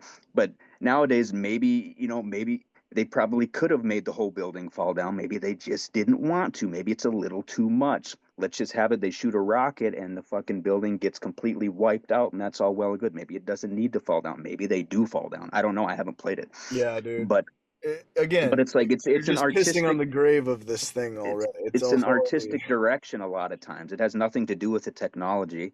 But I mean, if he's showing if he's talking about the fact that okay, like with this one, look at them back then versus now. It's like okay, well, technology's not lost, but they're cutting corners. But then it's also artistic intent as well. So it's like this video is done. The dude lost technology, corporate chill. Are games these days sometimes worse? Well, yeah, that's going to happen, even though the technology is better. Yeah, but at the same time, when they're doing this building destruction, 10 years ago, the buildings weren't as detailed probably on the inside or the outside. So it's easier to do the building destruction. Nowadays, the buildings are far more detailed, so it might cost a hell of a lot more to destroy an entire building and have it collapse. So it's like a give take. It's a give take. Yeah. I mean, yeah, dude. Like nowadays, like I got before, no, I like got no counter arguments. I maybe agree. those buildings back in the day were like maybe you couldn't enter them and you can only go on top of the roof, but you could Yeah. still like destroy it. Now Like you can maybe see from the nowadays destruction, it maybe looked like now a house of cards falling down. I mean, yeah, that's, it looked cool. It was cool. I thought I it mean, it looked was great. cool, but it's just like what they're And actually rendering is minuscule. It's not. yeah, and I mean, so the it's like physics is cool, but it's and like what you're nowadays maybe seeing that collapse is a building house of maybe cards. yeah, maybe the building nowadays it's like you can enter that building, you can move around, it Exactly, has doors you exactly. can open and And close, actually, and then one adding thing that keeps destruction popping to it. up while you talk about this is like they're also thinking because you don't remember how it was with like Halo. It's like Mm-hmm. pretty much every environment is a potential map for multiplayer play. So it's like if you Yeah. have this idea of buildings being destroyed, it's like you can't ever get to know the map because it's like every time you're in there, Yeah. it's like shit starts getting Yeah, and destroyed, and it's you're all like, about art. okay. Like you could show Halo and it's like, look at it shot a rocket. You could show that game. That game was back in the day. Oh It yeah, didn't they do had there was no no destruction. destruction. There was no But actually Halo set the precedent, dude. Halo is the yeah. thing that actually made the destruction like there was like no destruction of environment whatsoever and even cars and shit. I mean that was like a later Halo 1 Mm-hmm. didn't have great vehicle destruction, right? It So was yeah, I don't know. This is like a very ironic video because it's talking about lost technology, but it's obviously still there. But at the same time, all of a sudden, it's like trying to compare itself to like, is it talking about lost technology or is it just showing like, look at what they used to do compared to now? Like, yes, there exactly. can Is be it an just an argument. old man on his lawn being like, back in my day, this is how Right. And it kind of seems that way because yeah, like yeah, it sucks. Like games nowadays do kind of suck. Like there's things that they don't do that they used to do, but at the same time it's like um they are trying to make money and cut corners and But do you know what this, we're but like talking about? battle We should be clear. We're talking about the mainstream of games. Like, and I think that's yeah, an important thing because right now the yeah. conversation has been too unfocused. But let's just narrow in on like obviously this person. It's like if they were talking about pop artists, if they were comparing Post Hmm. Malone to Taylor Swift or whatever, and then you say, Yeah. yeah, but there are Flora But Cashes maybe out there. is But this I'm what this saying like, but of course, like, but what we're talking about here is the mainstream of gaming because of course there's always going to be artists and visionaries and people pushing boundaries and people that are not seeking like Rockstar was kind of one of those ones that was like that, but they actually broke through to become like the biggest. But hmm I'm saying like if you compare it to that, it's like okay, yes, when you talk about the indie games and all that stuff, it's like talking about the fact that there's always great undiscovered artists that are Yeah. but like let's talk Yeah. about the mainstream like I think if you look at this guy's argument from the perspective of what's really going on in the mainstream, then maybe it kind of focuses a little bit different and I think you sort of hit on that there like the last thing he Yeah, said but before I that's said the this. well, yeah, that's the issue though, is like it's a fallacy within his video because it's like, what are you trying to? So is he trying to say is he in agreement with us? He's saying or no, is he saying like okay, or is he trying to show the fact that lost technology that's bullshit? Is he calling out bullshit on lost technology then too Well, though? or Because in these games it's like he's trying to show that look at how it used to be compared to what it is now. yeah, exactly. But he's also still So comparing apples to oranges because even within the mainstream, he's comparing two different like game types, as you highlighted the issue of like horror versus first person shooter, which I think is yeah. again, I think that point is unassailable. Like it's like you can't deny that. And actually, you said something quite genius, which is um, uh, the point about the person around the table is that you actually don't know. I mean, like obviously he did a fast forward and showed us like, he broke the fourth wall. He kind of showed us how the magician does this trick. He basically said like, yeah, but look, I can fast forward and I can sit here and circle around this table for 2 hours and she's never going to do anything. But when you're actually in Mhm. the midst of that game and you're playing it, there's like you're thinking in the timeline of like you're anticipating that she will do something, and that's the effect Mhm. they're trying to give you. They don't expect you to stand there and circle around the table like I don't want to engage with Right. this. It's the dread, it's the terror, and then you're gonna move on so quickly that you don't even realize that it's like a little bit of a Mhm. you know uh, Yeah. And that's illusion. that's the thing. You get the people too, right, who like and you can do that with any game and break the game, like show all these bugs and all Yeah, these yeah, weird things in it. yeah. Like, the people that speed run the games and stuff, it's like, okay, well, I beat a game that's supposed to take 50 hours and I used all these glitches and bugs and I beat it in 2 minutes. Yeah. And it's like, okay, well, yeah, we get it. So yeah, any game can be broken, and there's always going to be issues, but it's like Well, no, but actually, the I prescient think what, point that you made was just that, like, that doesn't even matter because the point you made was so much more yeah, fundamental, which is like the well, genre no, is yeah, and totally that's trying what it to boils, evoke a different and thing. that's what it boils down to, like with the damage or the destruction models too. It's like that's totally different because like one game he shows the building falling down when a vehicle runs into it, and then the next game he shows the vehicle running into it and it does nothing. Well, it's artistic intent. Like obviously that game didn't want to have that. Not every game has to have the same bullshit. And like No, the one where exactly. the building falls down after he runs into it, you can literally see up in the left corner if you go back, it shows like some sort of achievement or some system it has in there for like destroying something. So that's the point of the game. So Yeah. yeah, if you make a game and the point of it is to have destruction and it sucks, okay, well that makes sense.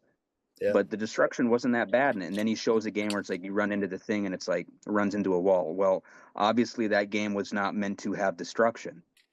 Like so, it just doesn't make any sense. He's like trying to compare, he's trying to compare apples to Well, oranges. There's an artistic intent in every game.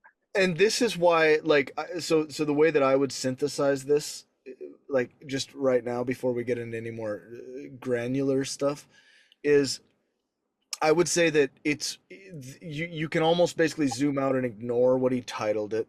You can Yeah. ignore his inconsistencies. You can ignore the apples and oranges. What is it really? And it's what it really is probably somewhat valid, which is to say, I'm commenting on like the people that game or the way the mainstream has gone or the way the industry has gone or whatever. I don't agree, and I don't think it's actually better. I don't think it's necessarily a better experience the way things have gone in the mainstream.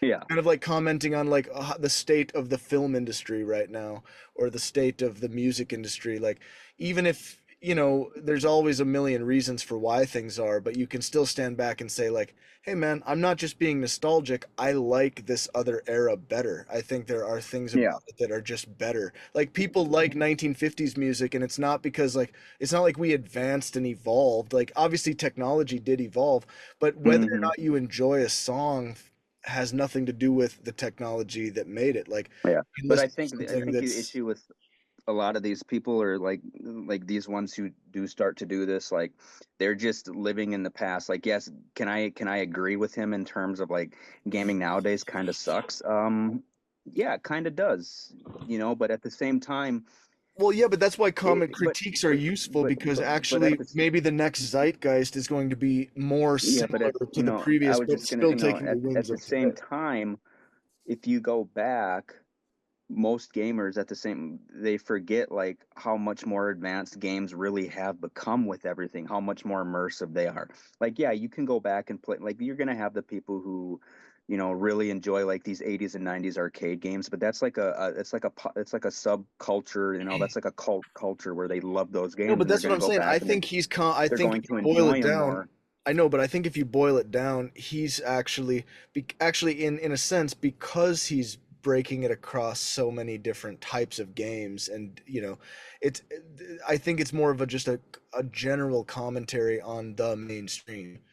So I like it. Yeah, It possibly. still feels like you're kind of zooming in on like niche stuff, but I'm saying like the mainstream also includes the edge of the niche, right? Like it's always, there is still the mainstream is going to still play, the consensus best any given genre, even if that genre contains a whole niche of people that only absorb that thing.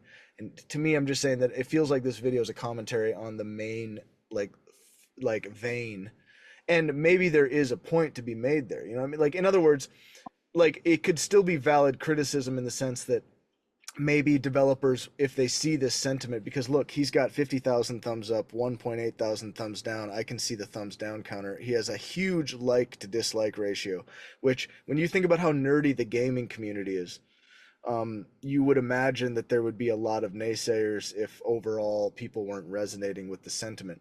So while I consider his video sort of debunked as like on its face, I do think Yeah, but there's something about the sentiment and the sense that game right? But in general in the my mainstream question have is, what is he declined. trying to improve. I think he's trying to say that regardless of technology, forget technology, forget anything. Mm-hmm. It's a decline in the quality of the mainstream of gaming. Again, not talking about indie developers, not talking about, but just in like what we are offered as the mainstream product that people gravitate toward. It is become. Yeah, that sure that I'm sure just that saying. I think that's the premise. You can agree I or disagree with get it. that, but I don't think that is necessarily like I wholeheartedly agree with him because I've said how many times have I said already that yeah, gaming these days But then I think kind of you sucks, agree. but at the same time it's like it does suck, but there are the companies that where the quality doesn't decline and it gets better or it's just as good as it was before. It's just certain companies, and a lot of these games he's showing are, some of them are from like, okay, Gran Turismo, whatever. Like, I don't know what, I wish it would show like what Gran Turismo it is because there's like fucking 10 Gran Turismos, right? I think I have Gran Turismo 7 on my PS5, so I don't know if It's that's lacking a lot of like additional information. if that's the one or not, but it's like I wish I knew which ones he was talking about because okay, 2022. I'm assuming it's Gran Turismo 7. Then I guess that's obvious, but like with I don't remember my point. I already lost my train of thought. Well, Can't remember what I was getting. Oh, I was gonna say like okay, yeah, the Gran Turismo 7, like okay, damage models, whatever. He's not he's not showing damage models from like other Gran Turismos though. He just showed this one and then he showed a completely different game, which is completely irrelevant because Gran Turismo 7 in and of itself, regardless of damage models, is still a really good racing game and liked by a lot of people, and it actually is really good. The only downside I think to that game it's become is like a lot of these games nowadays have all this DLC and you got to pay a bunch of extra money, for all these other additional stuff, so that's to me is what kind of the downfall of gaming is. The quality of the games really have probably improved over the years, but some people are so blinded by nostalgia and the fact that like they don't, like if they were to go back and play a certain game from 20 years ago, I guarantee you they're probably not going to be nearly as immersed as they are now because there are things that have been greatly improved upon. But when it comes to game development, it's not like you can go in and be like, okay, this was this good before. Now we need to make this, this much better. And then, you have to pick and choose what you want to make better, what you don't want to make better, what you want to stay the same and still make it enjoyable. So I think it becomes really hard because I mean, I think developers these days are really out of touch with like the gaming community in general. Like you see it all over from a lot of people. There's like, oh yeah, they don't know what they want. But like Battlefield 6 is a good example where they came back and they listened to their players and the game is the best it's ever been since like Battlefield Bad Company 2 or Battlefield 3 and 4. Or at least that's what a lot of people, because the last few that before this new Battlefield 6 came out were not near as good and people didn't like them. Well, they love this one now, but and they listen to their players and all this stuff, and so they've added things and they've done things to what the player base wants, because there is something to be said. Players do know what they want, and if a company nowadays, I think certain companies are becoming a lot more like aware of the fact that okay, maybe we should listen to our players because it's becoming getting very successful now from listening to their players and what they want. I think that's the most important thing.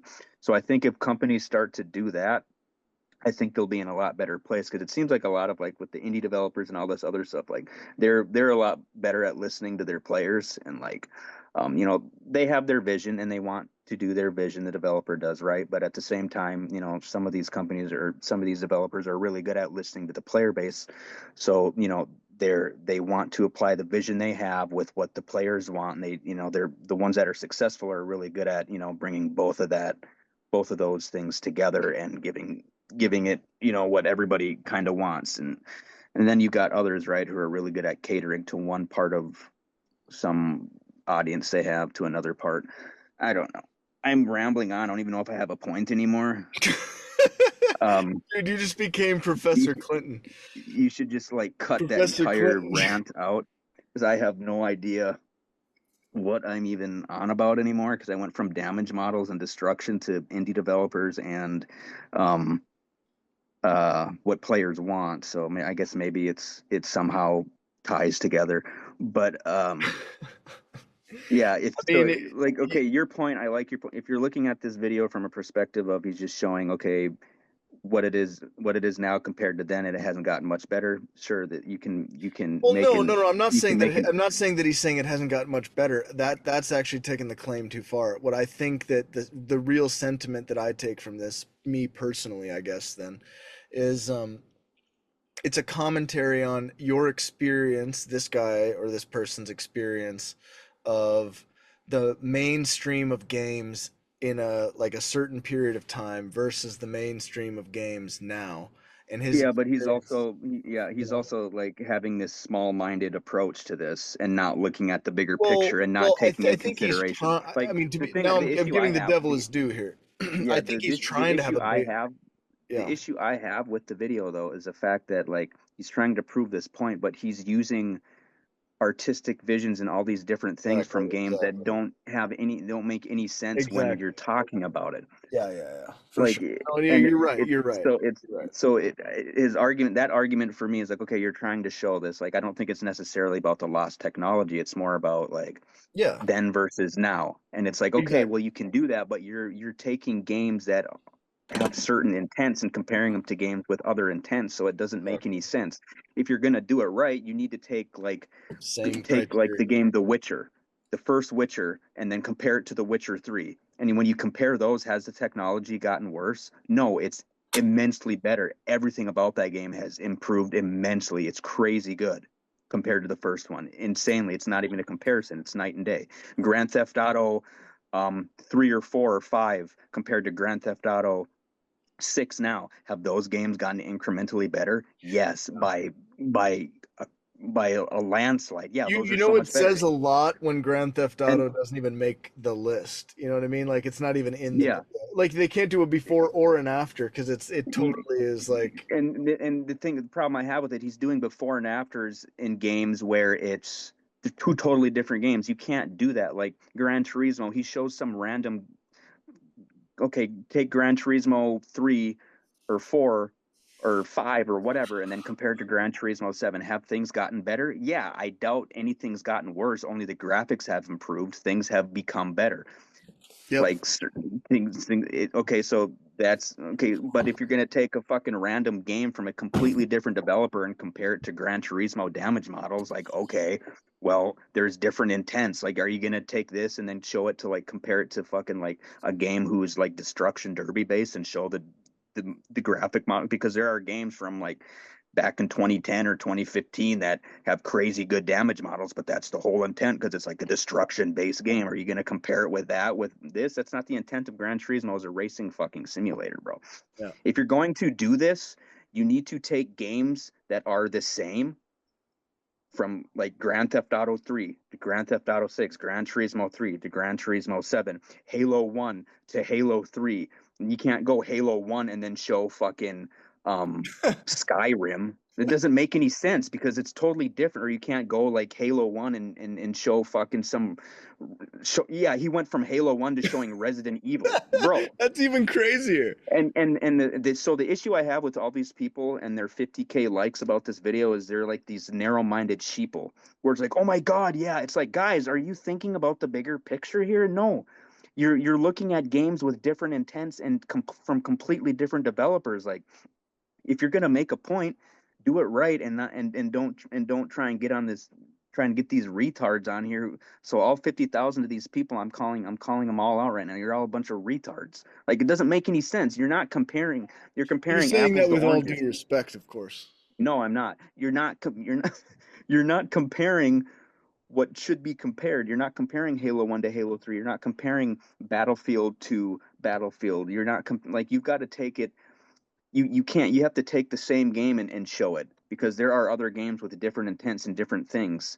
And like, or if you're going to compare it, it's got to be similar. You can't compare an FPS to a survival horror with pathfinding. It doesn't make any sense. No.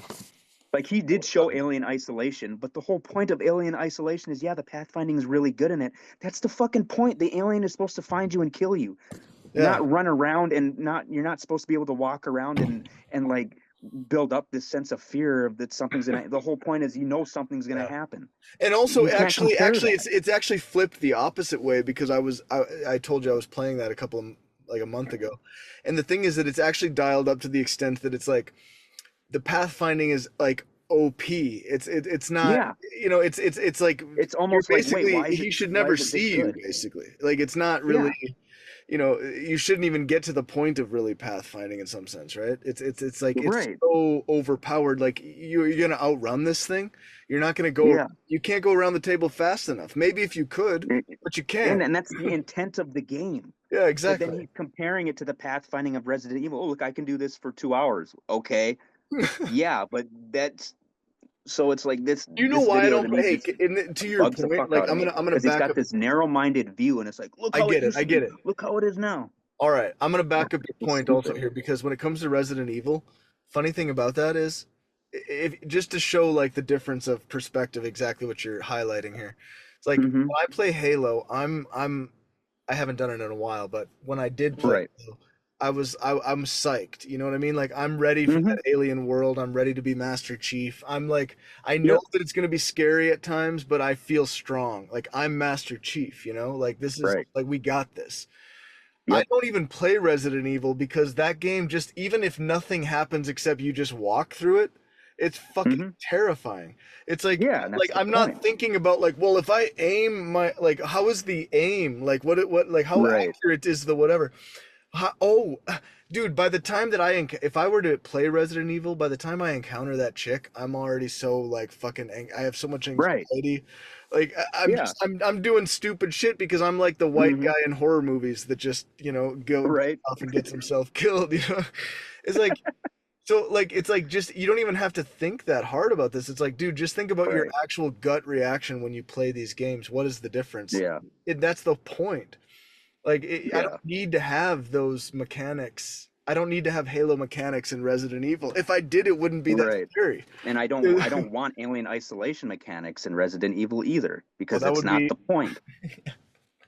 Yeah, exactly. So it's like alien isolation is fun because that's the intent of the game. It's like, oh shit, I can't be seen. Resident Evil, it's like, oh shit, I'm seen now. They're stalking me. Yeah. Like, that whole game is just And based Halo on is like, I don't care if they see me because I'm gonna fucking shoot them in the head. Yeah, and so they're gonna come straight at you. Like, no shit, that's the whole point. So it's like, oh, I can duck behind this thing, but that's why I'm like, how do you have 50K likes? I'm sure there's people in the comments that say the same thing I do. Like, well, how can you compare this to that? And maybe not. I don't know. No, that's actually a good one. Let's see the top comments. Or actually, I guess, how do you top comments? Yeah, I guess that's what it is. Top comment, in Half-Life 1, the soldiers will use grenades to flush you out and kill you. If they throw a grenade at your last known location and you manage to get away to hide, they will send one of their squad members to check the area they threw the grenade, search said area for you. Upon not finding your dead body, tell the rest of their squad to maintain alert status. This was 1998. Okay, cool. That's Half-Life. That's wonderful. That game is known as one of the greatest shooters ever made. They just made the most recent one was Half-Life Alyx, which was like a virtual reality game, which was, still old now, but you can say that about Half-Life. But the thing about Half-Life is, especially with that guy's comment, is Half-Life was a like another one of those games that defined a generation and a genre. Like, you're picking a game out that really, it had technology and a story and a system that has never been seen before. So it's like, okay, a lot of games have done what Half-Life has done.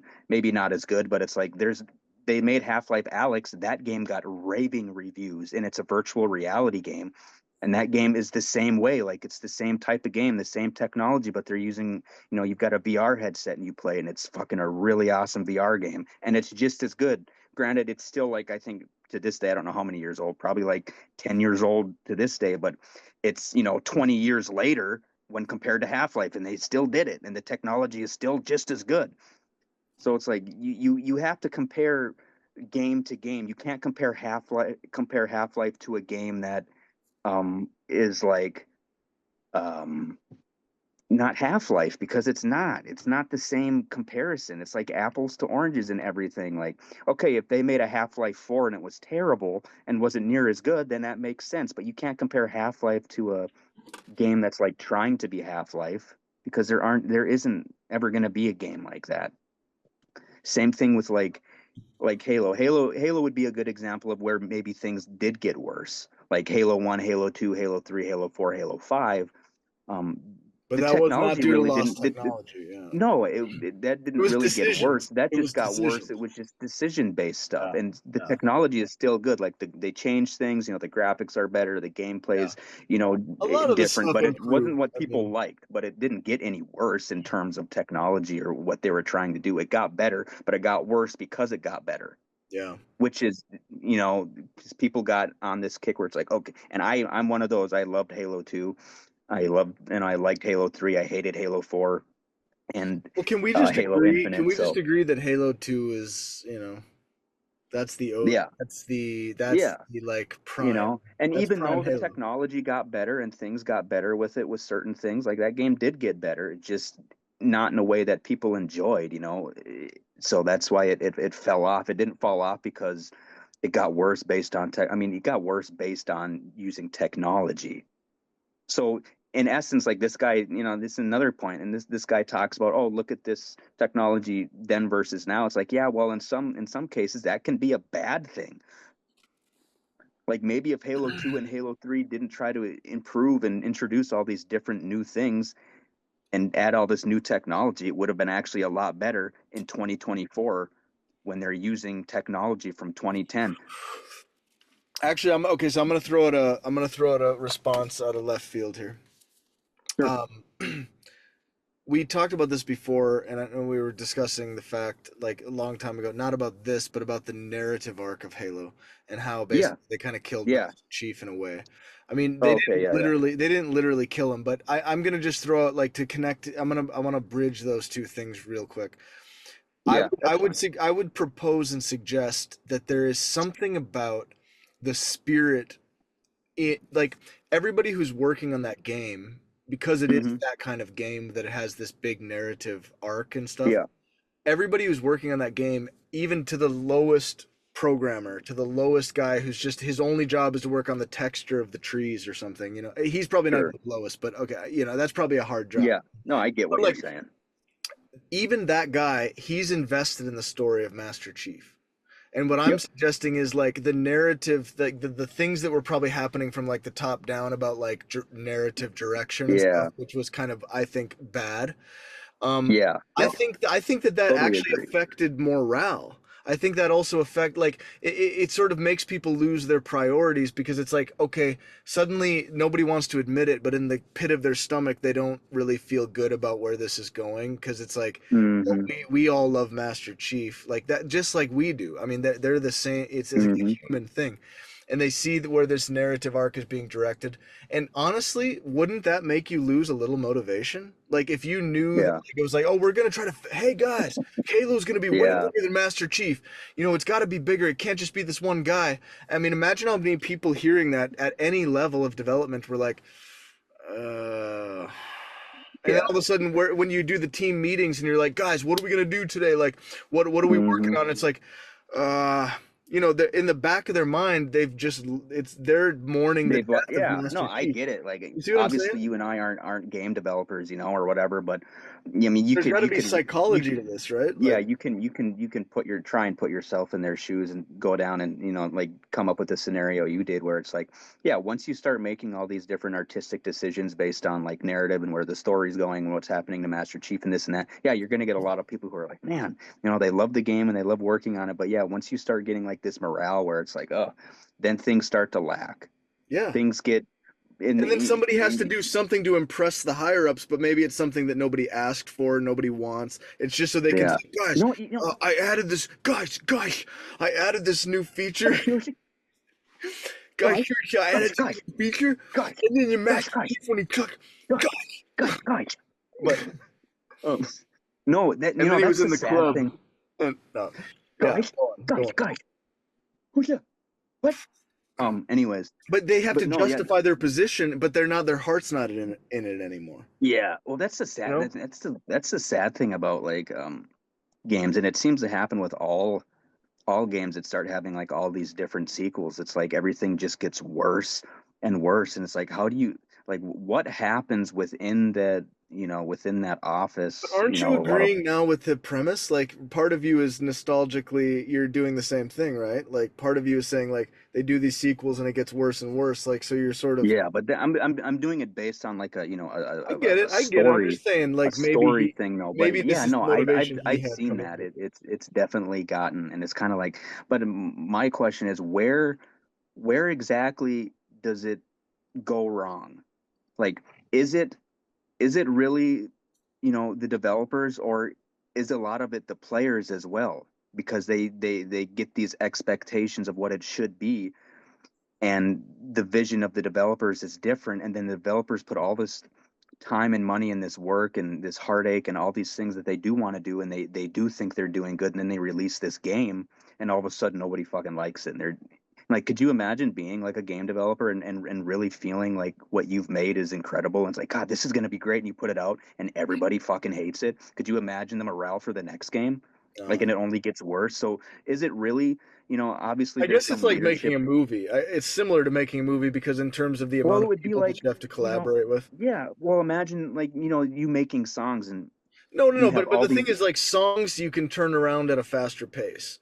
But and also you Yeah, can do it. You but can do I'm it just yourself. talking about like But I'm morale, saying movies are like similar in the sense that you have to hire actors. You have to have like people working on Yeah. the effects. You have to, so in other words, Okay, like, yeah, you're right. Yeah, it's a that's a big bad ship. It's a big comparison. ship that can like goes down or doesn't go down. It's not. Yeah, It's not but a it's just like, Maverick. is it like, is it the fault of like, the lead or the management or the head of the, whatever? Is it their fault?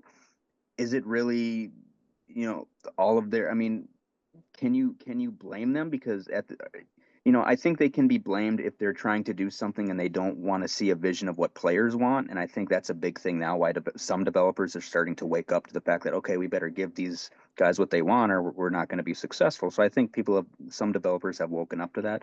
But it's like when it comes down to it, it's like, okay, Halo 1 was great, Halo 2 was great, Halo 3 was pretty good. People loved Halo 3 as well. And then all of a sudden Halo 4, Halo 5, and then like Halo Infinite, and it's like, okay, this has gotten what happened between Halo 3 and the rest of them, where the development team just completely botched it and ruined it? Was it because I guarantee you when after Halo 3 they were probably like, yeah, we're doing great. Halo 3 is still successful, and then Halo 4 comes out and everybody hates it, and Halo dies. Nobody likes Halo anymore, and it's like, what Well, wait, happened? what was it that happened with Halo 4? What was it about it must have been a narrative problem. It couldn't have been the I'm having I don't even remember the story. It's been so long since I played it, but I think it came down to that, because maybe they didn't focus as much on like campaign and story anymore as opposed to like the multiplayer, because let's be honest, Yeah, the but I'm multiplayer saying like what was the banging thing. But what I'm Yeah, wondering, yeah, yeah. my point is though, okay, could be because after Halo 3 they had success. It wasn't like they made Halo 3 and they're like, oh shit, people didn't really like this that much, we need to change things.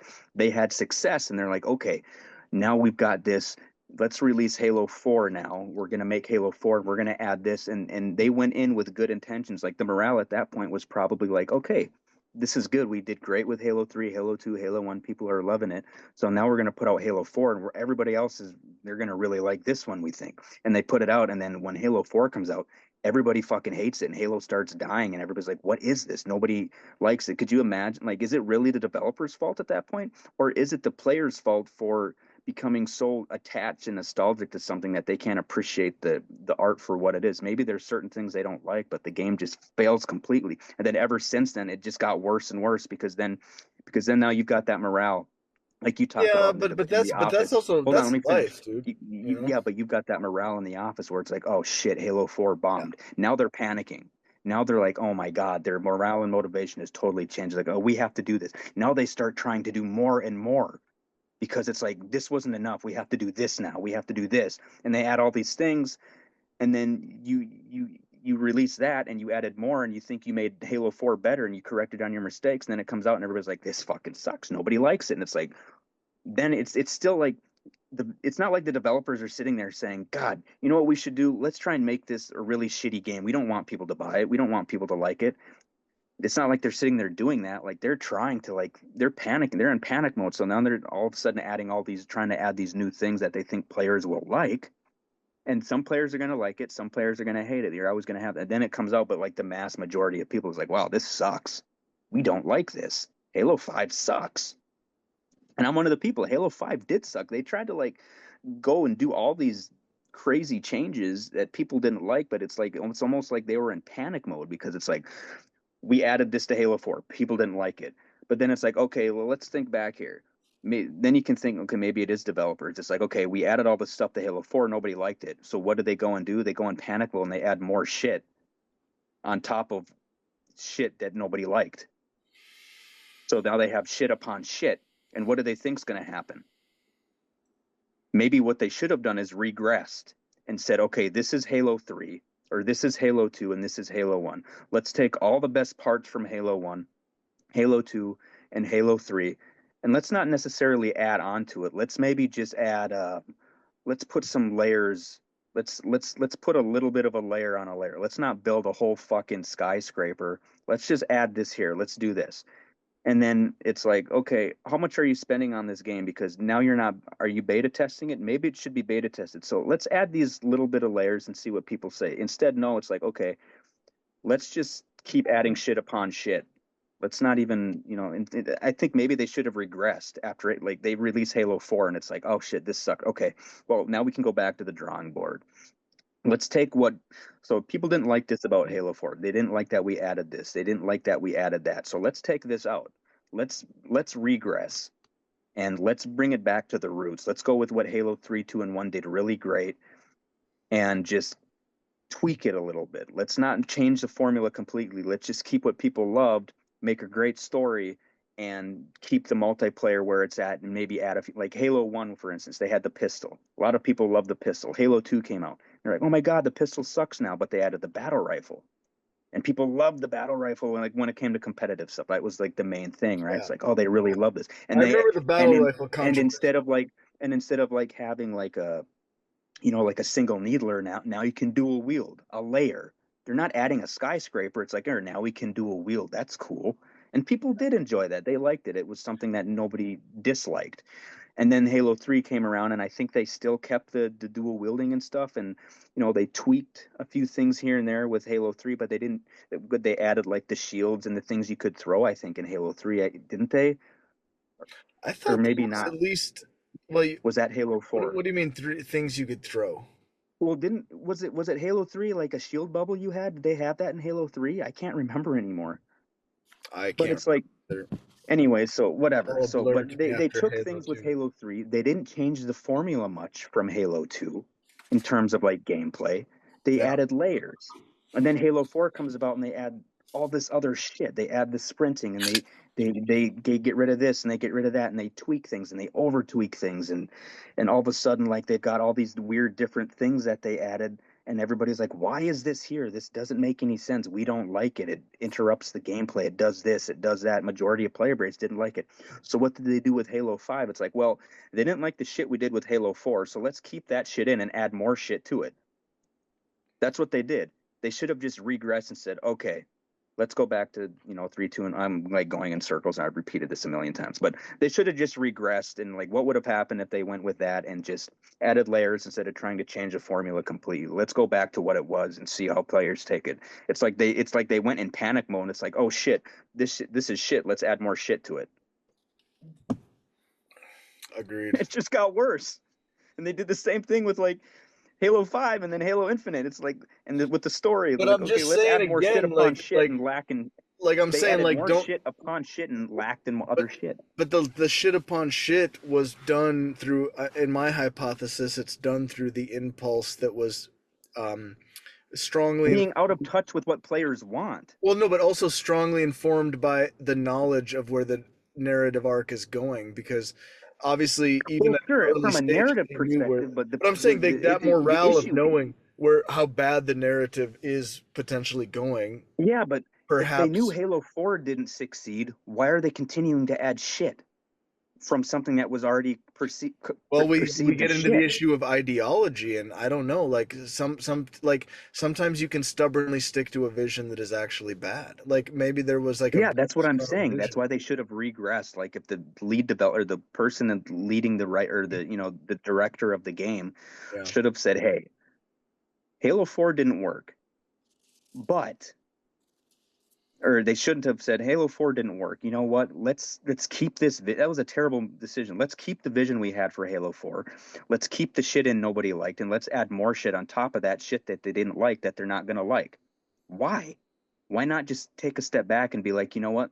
Instead of like adhering to my ego and thinking that what I think is gonna be good is gonna be good, instead of having an ego about it, let's kill my ego, strip myself of it. Let's go back a game or two ago and see what worked and build on that instead of building on something that already sucked. Ego got in the way. Ego and shareholders, maybe. Shareholders said, maybe the director was like, you know what? This is not what I want, but the shareholders want it. And the shareholders thought, no, you have to add this, and this is going to be better, and this is going to make it good. And they said, we don't want to, but you have to. So we did. I agree. You know, maybe they didn't want to take any risks, but it's like, if you're a shareholder, they have no idea what gamers want, and evidently the directors these days don't either. It's like they listen to the sheeple on these videos, where it's like they have this narrow-minded view, and it's like, okay, I think that's a good point. you're a bunch of sheep, you know. It's like, you know, nobody wants to take risks anymore. It's like, it must have been too much of a risk to say, shit, we failed, we can't go back to 3 because we already did that. Well, you can go back to 3 and you can do it again, and you can just add a tweak here and there to make things better. You don't have All to right, fucking change the formula. God damn it, son. God damn. We got to shift now because we're at the final stretch here. So we're in Oh the yeah, I last, know, it's the same I'm gonna shit. say We've worn this out. no, but I'm saying we're in the I would say of this conversation, we're in the last, like I would say the final inning. So the question is, do we want to pivot and discuss my brain something hurts. else? What's Yeah, going on in maybe. your actual life? Do you want to do we want to talk about that at all? No, because there's nothing. It's a fucking shit show. Do you have any pressing philosophical issues that like okay, Pressing when's the last time somebody annoyed you? Like let's say for an ethical reason, like somebody did something, and you don't have to name names. Actually, I would say it's better not to, because then I don't have to worry about cutting it. When's the last time somebody did something to you that you can remember that you think was ethically wrong? And by the way, it doesn't have to be anything big. It can be the smallest thing. All right, we'll name it. We can name it. We'll name it. And it wasn't necessarily ethically wrong. It's just, yeah, we're gonna name it because it doesn't matter. Do names that rhyme with the real name so that we know. Okay, so well, it makes it a little obvious, but we're But it gonna also go makes with. it fun. It makes it a fun, creative exercise as well. Oh my god! All right, so we're gonna go with hold on, let me think here. We're gonna go with Lat Molly here. So. Oh, dude, how's Lat doing? Lat Molly, dude. That's actually like a rapper name. You just invented like your artist name if you're Lil Lat Molly. Lat Molly, dude. Dude, if we ever made a band, we got to call it Lat Molly. Fuck yeah, dude. That's amazing. The rule of Lat Molly. Yo, man, yeah, we're Lat Molly. It's a long road to get here. You wouldn't understand. Yo, we the Lat Mollies. What's up? We the Lat Mollies, and this one goes out to our friend Lat. Without you, this band wouldn't. We got you, Lat. But no, okay, no, this isn't even. It's not even that bad. But okay, so it's like okay, so he comes up, you know, like he comes up pretty much every weekend, right? And he'll be like, "Hey, what are you doing?" And I'll be like, "Oh, hey, not much. What's up? What's going on?" You know. And at the start, I was like, reaching out, and I was like, "Hey, we should go hang out tonight. We should do something." He's like, "Yeah, okay." Then I never hear from him. Never hear from him for like 2-3 weeks. You know, he comes and I know he's here, but like I'll text him and he'll just not text back, and I'll just like be all shady and weird. It's like, okay, whatever. So then he texted me the other day, and he's like, "Here, actually, I'll read it here, like literally just so it's not very long. So so it's so he says, Lat Molly, dude. oh, he says he tries calling me, and I was like, I said yeah, I said Lat, or I said what? I can't talk. He's like, oh. I said, what you want? He's like, talk to you. And I said, laugh out loud. I said, you driving back or what? And then he didn't say anything, and I said, motherfucker, you only call me when you're bored driving, for fuck's sakes, laugh out loud. And he's like, Jesus, at least I call you, you fuckhead. And I was like, why didn't I said, motherfucker. And I was like, why no, do we listen have to to this. drop the N-bomb, dude? Now I gotta cut the N-bomb. I know, I because that's what I was reading it verbatim. And I would have My done bad. the same. I would have done the same because it's like All right. And I was like, all right, I'll not say it anymore. And I was like, motherfucker, how many times I said, motherfucker, how many times I call you and hit you up to try and hang out when you're around and never hear back? I said, I gave up on that shit, hence why my ass don't call anymore. And he's like, anyways, call me when you can. Oh shit, I did it again. God dang it. It's fine. Continue. Anyways, verbatim. But anyways, he said, anyways, call me when you can. I never called him. And not intentionally. I just forgot he even said that. And I did plan on it anyways because he was just driving her. But it's like, he's calling me out for not calling. It's like, dude, how many times have you been here and I'm trying to get a hold of you and hang out? And you don't want to hang out because you're always busy doing something else. And then you call me when you only call me when you're driving. Like, how about you call me when you're actually here and we hang out? Like, I don't want to sit there and talk to you while you're driving because it's like it's stupid. Like, how do we get Lat Molly? Do we need to confirm with Lat Molly about this right now, or Lat Molly might answer? He's probably off work right now. Lat Molly would be like, "This is calling me," and then I'd be like, "Okay, here's the situation as I understand it," and then he'd be like, "Yeah, but Clint." I realized that Matt Lawley is actually more like, "Yeah, but Clint said." That's a good Lat Molly. That's a good Lat Molly. You know, it's almost like it's coming from like a. That's what it is. Yeah, it's just, but I yes, didn't exactly. really. You've learned. That's where it comes from. It just comes from like nature. It just is there. It's like a force. But it's almost like he's always on the edge of having to explain himself. Like you don't really know always. it, but he is. It's like once he does talk, it's like now that I got a chance to explain myself. It's like he's always on the precipice of. He's like just. Oh. It's just always like that is just always there. It's just like, and he's just like, well, but now that it's almost like he's always shocked that he's the one who has to talk. You know what I'm saying? It's more like they want to call to me. No, but it's more like I'm saying, like when we're in a conversation with him, it's like we're talking, and then all of a sudden we're like, "And what do you feel about that, Matt?" And then he's like, "Ow." No, he's like this. He's like this. It's like you want to hear like what you said, but he's not just like sitting there going, "Oh." It's more like this. It's a reactionary thing where it's like, I'm trying to say something like that as well.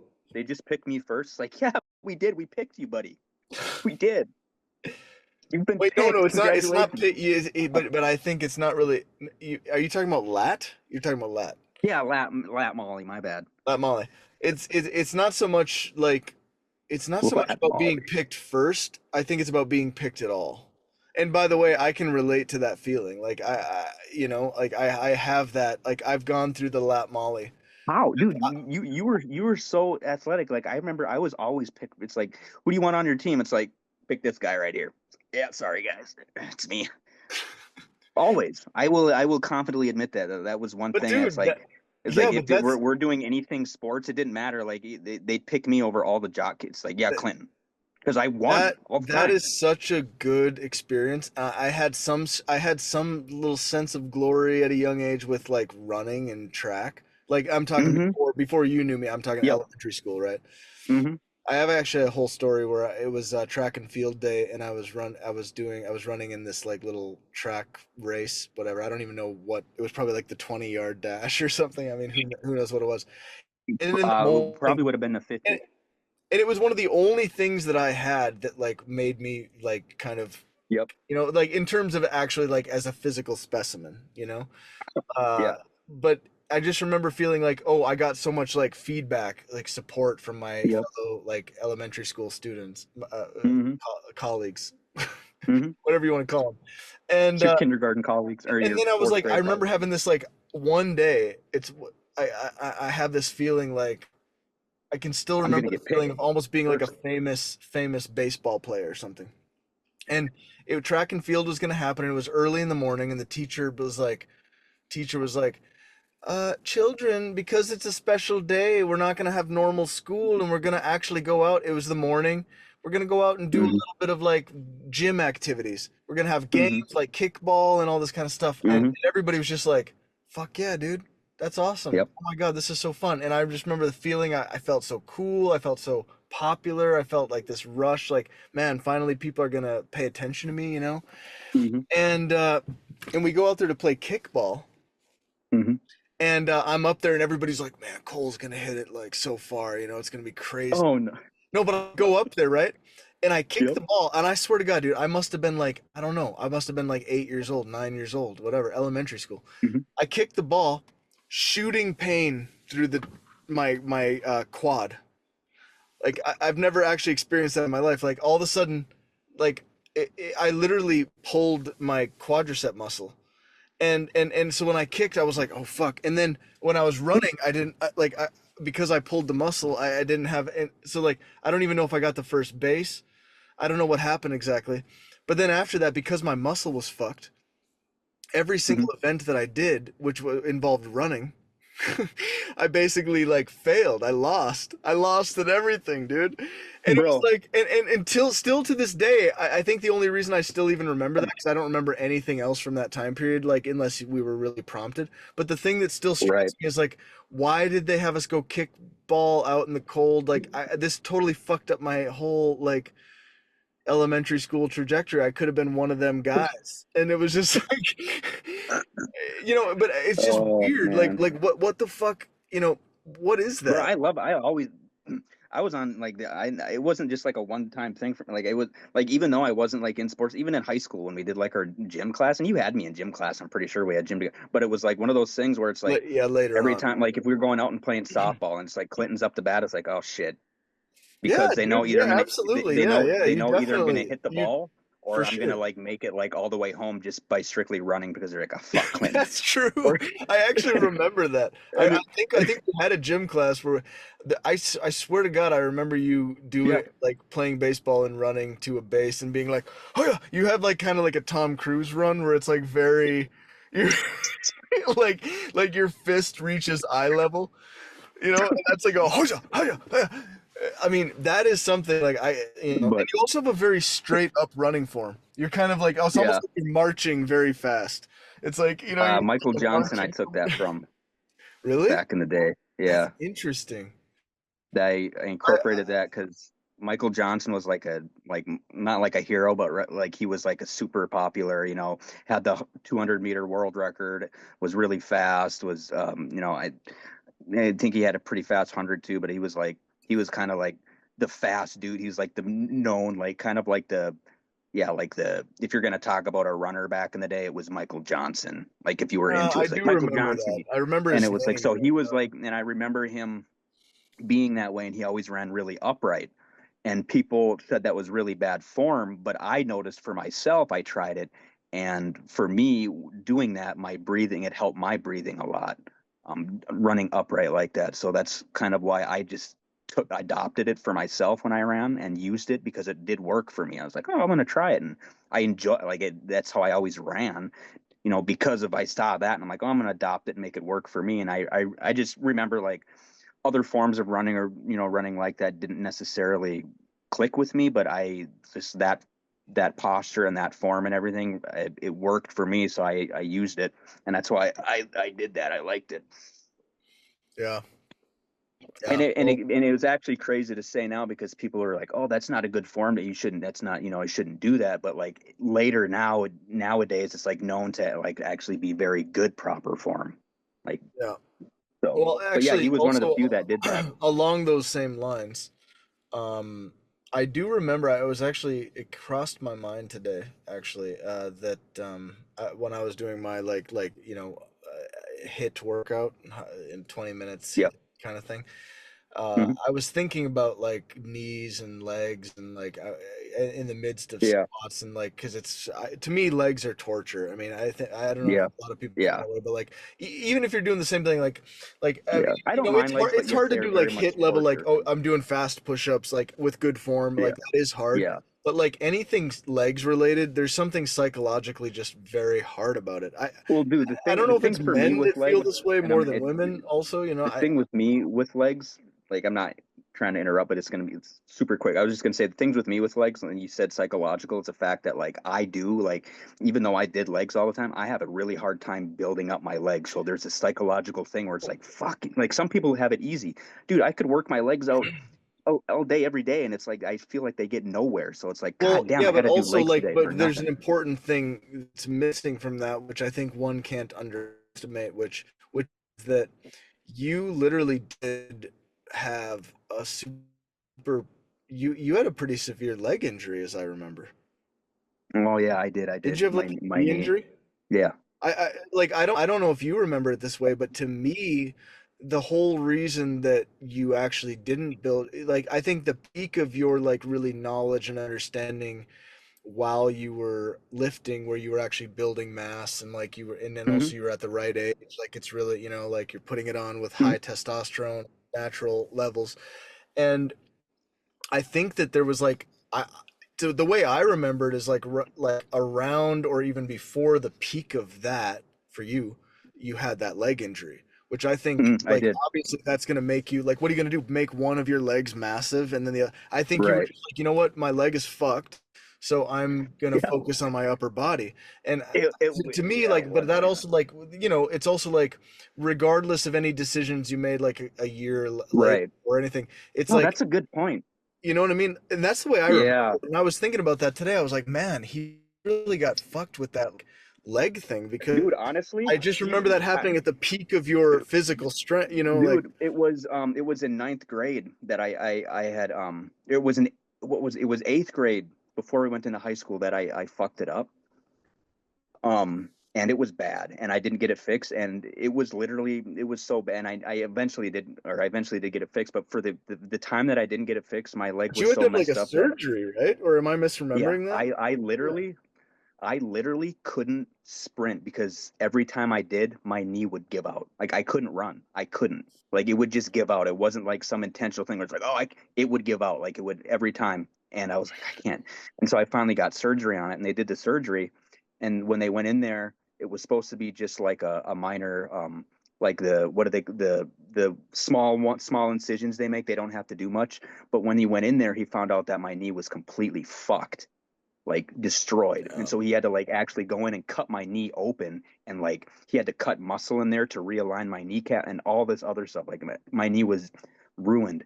And I'm but he went in there experiencing and a nostalgic deja vu because now that yeah, you say this, I and can almost remember after you telling me the exact same thing. yeah, and after he did that, it was better. I didn't have those issues, but Yeah. it's still psychologically I got to You think were about it. still Like able so to when I do track like a little bit later, but it was still in the aftermath of even this. in track, like after I joined track, you remember, I think it was you or Caleb Brown. They talked to the coach, and I remember it was you or Caleb that said, "Yeah, the coach said you are literally the only person he's ever seen get progressively slower in track because my knee was getting really bad and it was bothering me, and my shin splints were out of this world. Like I'm not like a wuss. Like I like when it comes to practice and things, I'm not like the type. I was never the type of person to like just give up or like walk the mile or do this and do like that wasn't me. And I think people thought I was just making excuses. Dude, my shin splints were so fucking bad, like it was like even I didn't even want to move. Like Well, can I just tell you? it was Can I just tell you debilitating. the reason that, and I totally remember all this now. The reason that I think it's an aside actually, but the reason that people probably seem to perceive that I think is that it was I had done 1 year of track Hmm. prior to you joining, and then I think me and Caleb convinced you to join because we were Yep, like, you dude, did. fucking you're gonna do amazing. You're super fast. Yeah. And I think that like the existing team that was already there was, it's like everything comes in like these generations, and the existing team was there, had already kind of formed a basic like camaraderie or a bond or whatever. So when you have that situation, you're way more primed. It's like you're judging, like basically every single person within that like group probably you know, had their own things that would have been seen as like weakness or whatever. But when you're the new Yeah. person coming into something that's already kind of like established, Yeah. it's like you basically have a much higher bar. So it's like if something's happening with you like shin splints, if it was anybody else that was already in the sort of like group that we're in, Yeah. They'd be like, oh man. they'd be like, But oh with my me, God, I didn't even know that was a thing. Like, of course, dude. Like, but obviously with the newcomer, like in any human civilization, like if you're joining the army and you go into like you know, you join a unit, like there's gonna be like a period of time where everybody's testing you and kind of like judging you I know. harshly. But once you're that in, was, you're in. But it was like you never got to get to that point of being in, because people were just like, oh, I guess he's just a pussy, because they don't know your whole context, because you weren't yeah. there the year before. Yeah. And I they would didn't, you know, I didn't, and the thing for me, with that is that I knew my truth. Well, And of I knew course, that I'm yeah. not the type of person, and I think you did. I know you probably didn't think that. You're probably like, yeah, No. it's actually a thing. Oh no, Like, dude, we were hanging out at that time. Like I yeah, knew that you it was know, and so, yeah, I know, and I knew you knew that, but it was like I remember even people saying that when I came in with crutches and I was on like crutches for a month or two, there was rumors going around that I was faking it. It's like I just had knee surgery, you dumbasses. Like what? Dude, I remember you with the crutches. That's so funny. Like I can remember you, like the where I get flashes of memory is like near lockers. You on crutches by the lockers. Like the lockers were so. I wish there was somebody that was actually smart enough to fucking film that stuff, because, you know, you see these videos popping out where it's like, oh yeah, high school in the 90s, and somebody just happened to have a camera. But dude, by then we all had like these little like Zoom, I mean, like not everybody, Yeah, but I'm saying like yeah, some yep. people had those like Zoom things that you could plug in, and it was like the first time where like digital like video was really like handheld for Oh, by the way, I don't actually, I don't even do this anymore. I just seem to have it, and I was seeing if there's anything in it. I don't even vape anymore. This is like I stopped vaping pretty much, so which is nice because I do feel a lot better. I stopped doing that It's funny altogether. how you and I are always like in a weird little like sync, because it's like I also haven't done any nicotine for a I don't know, like Yeah, like I just saw this sitting here and I thought it was dead, but I ripped on it. I'm like, oh, it's there, but like there's like nothing in it, so it doesn't really matter. But like I've stopped vaping. Like I literally haven't done it now for about a month. But And how does nicotine affect you, would you say? for me with nicotine, it like I don't have an addictive personality. Maybe like with games and stuff, I can get addicted to those, you know. But like when it comes to like alcohol and like and drugs and like nicotine was really the only one that like I noticed like, oh God, I would get cravings for it. I have to do it. And like anytime I go to do something like socially, it's like, God, I wish I had my vape with me. You know, after not doing, and it became that psyche in my head where it's like, oh, this is addiction. Okay, I know what it's like to have. So I can kind of put myself in other people's shoes where I could see where it's really hard to break, like longtime smokers and Yeah. things.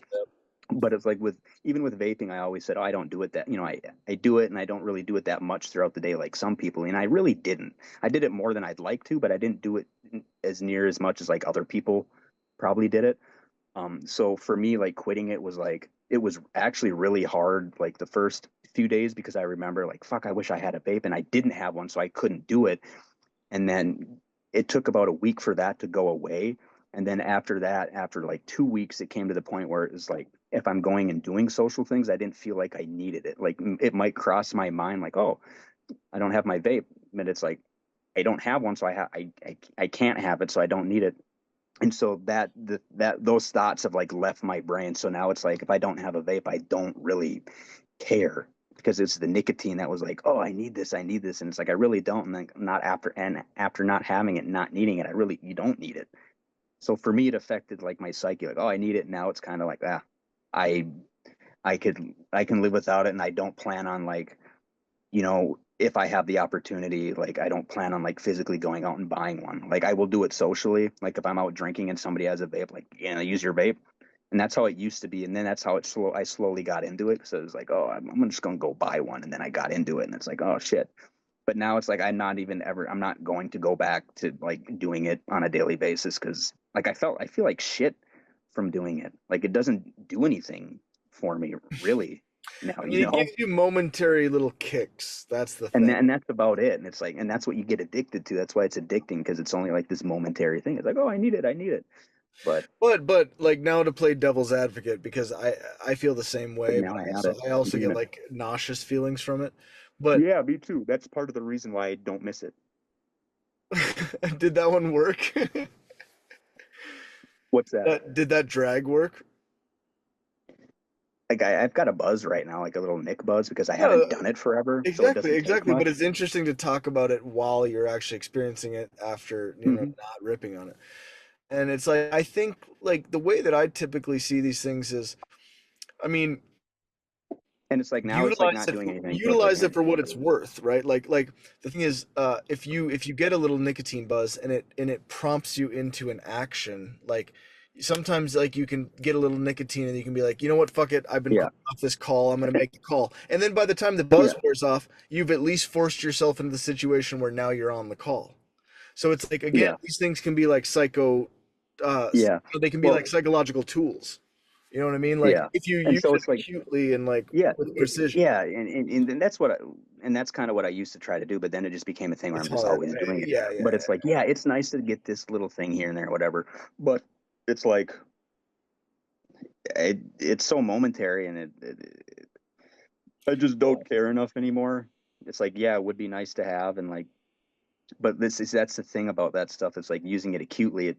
You start using it acutely, but that nicotine, that addiction, your brain chemicals is like then it starts saying, okay, now I need it, and you go from like, oh, I'm going to do it acutely. I'm only going to do it for this part. And then all of a sudden, that's what turns into like this full blown thing where you're Yeah. doing it all the time because your psyche is like, oh, now I do need it. I do need it.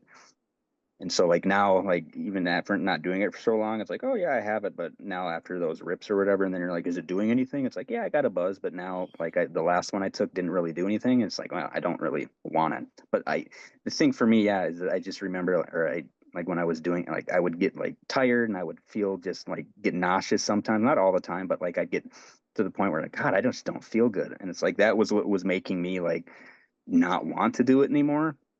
And now that I finally stopped doing it, I don't miss not being nauseous. I don't. It's like I'm glad I don't feel that way anymore. They're sure the Nick Buzz is cool, but like I'm always that type of person where it's like, do the pros outweigh the cons to Yes, me? Like, yes. and so with certain things like that, like if Cost benefit yeah, analysis. Yeah, I agree so with it's like it doesn't really outweigh it for me enough to have to keep on doing it. And it's like, once you go a couple weeks without doing it, it's like you don't really need it, so I you. don't Yeah. really give a shit. Well stated. Well stated, dude. Um, that being said, I think it's time that we depart from this epic conversation. When do you think you're going to be back up here? Well, I'm in a fight with the county right now about that park model I told you about. I Yeah. think no matter what, we're gonna come back next summer because at the very least something's gonna have to happen. I'm gonna have to figure out some stuff. Okay. And Well, like I'm going to either things are try. good, like I have the Dagobah and like, So it's like here's a my spot here's or my not. goal because like I'm still addicted to like the last time you came. Like that was fucking honestly, I'm not even kidding. One of the probably like one of the best nights I've had in a long, long time, just being able to hang out with you and stuff. So trying to fucking get a job here, and it's fucking make money. It's fucking being really fucking hard right now. But my goal, this is my goal, is once I fucking finally get one, I want to save enough money and I want to try and come to Sweden to hang Of out with you course, guys. dude. Yeah, we talked about So this. that is Because I've been that is reviewing an all of our ultimate goal. episodes as I upload them, and I've also realized that we've discussed this, and I Yeah, encouraged you to come here, and I definitely I don't know if it'll be before next summer. So it's like if you're here, you're here. But I want to try and make it before that, like and go there. So for sure, dude. we'll see. Because usually I'm like buying all these like collectible things with my money, but I like now I kind of want to start saving my money and doing some traveling around before Oh, I dude. die. So it'd be No. nice to go to like Sweden and like go to the Philippines and go to like Can I Rome and tell go you to something like right now? I'm gonna encourage you on this. You are in the perfect position to do that. Like you're single at the moment. You're not tethered to a lot. You have your children, but you don't have like Yeah. infant that you have to take care of and all this Yep. kind of stuff. Like you're in a good spot that like this is the, and also you're young, healthy, like physically active enough that it's like this doesn't feel, you're not old. You know, Right. like if this beyond this point, any further that you push this idea of travel, any further that you push it, the more regret you're gonna have. Up till now, you Yeah. don't really have regret. You can say there's good reasons why I didn't do it up till now. Yeah. But after this point, you're gonna struggle to find good reasons not to. No, and I You know? and I know I will because I really want to, because it's like, God, I don't want to like be fucking like 50 and say, oh, I've only ever been to Florida, or I've never even been out of, like, I want to be able to be like, oh yeah, I went here. And it's not hard to travel. It's just It's like, actually not. It's just a matter of it's doing not, it. it's just a Once you matter do of it like, once or twice. like, what do you're you spend your money on? You spend your money on either like game shit or this and that, and or you save it, and some people save it to go traveling. I'd like to try and save it to do some traveling somewhere, you know. And it's, I think obviously Sweden would be the first stop. I mean, you could Obviously, plan it. You that I could do. plan a So whole thing. You could come over to Sweden, or you could even start, you know, whatever. But you could do like, I mean, it's also not that hard to find things that are, you know, if you wanted to do like a stopover in UK or something like that, mhm. find like a super cheap like Airbnb or Yeah, something, and you can say like, you know what, I'm gonna experience like a few days, do it as cheap as possible, walk around, take pictures, be there. yeah. Like it doesn't have to be like, oh, I'm gonna go eat at the nicest God, restaurants, it you really know? sounds so fun, because like, I I guess we'll end it here. Like, I've always had this fucking like creeping feeling where it's like if I had the choice, and this sounds bad because I have kids and stuff, but if somebody came up to me and they're like, for $1,000, I will change your identity, and you can go anywhere you want in the world, and you will be a completely new person. Nobody will know you. I would fucking like love to just like go and get lost and just like, and I probably would regret it, right? Because I'd miss my kids and I miss my family and all this. But at the same time, like the feeling now I have, it's like, God, it would be like such a cool like feeling for me to like go out and be somebody where nobody fucking knows me. Like, I'm not even like, I'm much off the radar, and it's just, it'd be just cool to be like Caleb Brown right now, you know?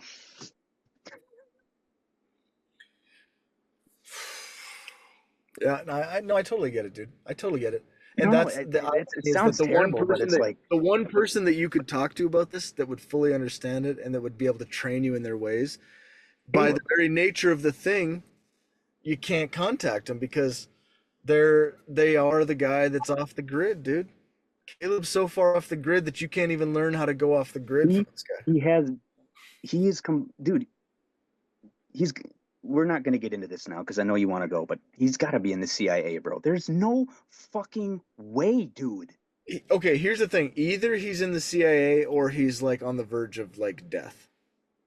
That's what I'm saying. But hold on, we're talking about Caleb Crown. Caleb Crown. Caleb Crown. Oh shit, yeah, Caleb Crown. My bad, dude. Caleb Crown. It sounds like some sort of like old demonic biblical. Oh my god! Did we just Caleb unlock Crown. something? Did we just unlock something? Like, Caleb just Crown. tell us. Like, let's do this with other people. Lily Bletcher. Lily Bletcher. That's kind It of. doesn't work with. I know, but it's also doesn't like, work what if like you it does interpret with. it poetically? Lily is kind of a beautiful thing, right? No, wait, that's not even. Where am I getting the L from? Yeah, yeah, it would be. Philly Bletcher. Yeah, it would be Philly Bletcher. Philly, which is even better. He's Philly from Bletcher. Philly. He's from Philly, isn't he? Oh We my didn't god! talk about that. Yeah, dude, New Jersey and all that shit. So he is Philly Bletcher, and then the Bletch like Bletch. It's like Bletch. Yeah, it's like, oh my god, he's Philly Okay, Bletcher. let's go with somebody else. Wait. Slinton. Wait. Yours doesn't work, dude. Slinton. My T would have to be signed. It had to be Slinton Kearns. I don't even. I don't know if that. I don't know if my name works for that. What? Hold on. Oh my god. Roll Crandall. Or no, it's not even. Roll Candle. Roll Candle. Oh my god, it's Roll Candle. Holy shit, dude. But I'm not gonna lie. The Baleb crown is Baleb something. Crown. Okay, so Baleb Crown. That sounds like something from Game of Thrones, right? Like Baleb No, Crown. I thought it just sounds like a biblical demon, Baleb crown, because you think of like Why is it gotta be a demon, bro? I don't know because Baleb. he's always a big churchgoer, but I like think Baleb crown. Baleb harkens to Beelzebub. Yeah, that's what I was getting at. Okay. And the crown is like crown of thorns. Or the crown of Satan. Okay, Baleb crown. Okay, so here's the thing. Baleb crown, either my hypothesis is this. Either or not my hypothesis, like the logic would suggest. Your theory? No, I would say the logic would suggest, and correct me if I'm wrong, that there's only two alternatives. No way. At this point, it's either that he is. No way. What? I'm so sad right now. What do you mean? What are you talking about? All right, so I'm gonna need a drink here. What are you talking about? So you know how like I haven't had a job, I haven't had any money, so I haven't been able to make my car payment. Yeah. They're literally out there right now taking my car as we speak. I'm watching out the window, which is fine because I'm not going to go up there and do anything because there's nothing I can do about it. But the fact that I've been sitting here for months wondering and waiting when this is going to happen because I knew it was inevitable. It was just like a matter of time, like, because I'm always looking out. Yeah. So I'm gonna have to see if I can get a big lump sum of money to pay this and get it back. I'm gonna have to figure something out, but oh, that's depressing. I don't even know how to react right now because I'm. Maybe you should film it, dude. Huh? Maybe you should film it. Yeah. For the record, just in case. You know, it's evidence. You know, what if it's not a reasonable No, it is. seizure. Yeah.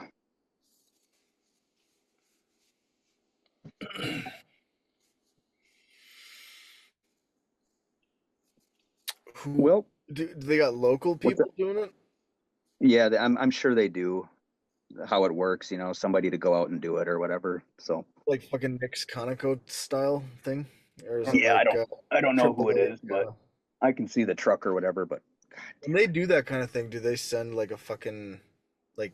Do they? I've gotten plenty of notices, but I mean, do they send like on site somebody to explain it to you? Like, if you were to go out there, is there gonna be like?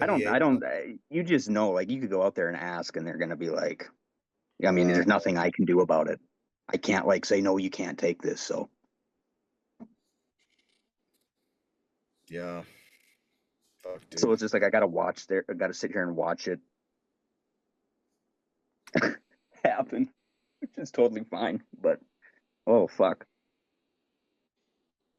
Yeah, that's a little bit of a mind fuck right there. Yeah. I mean, yeah.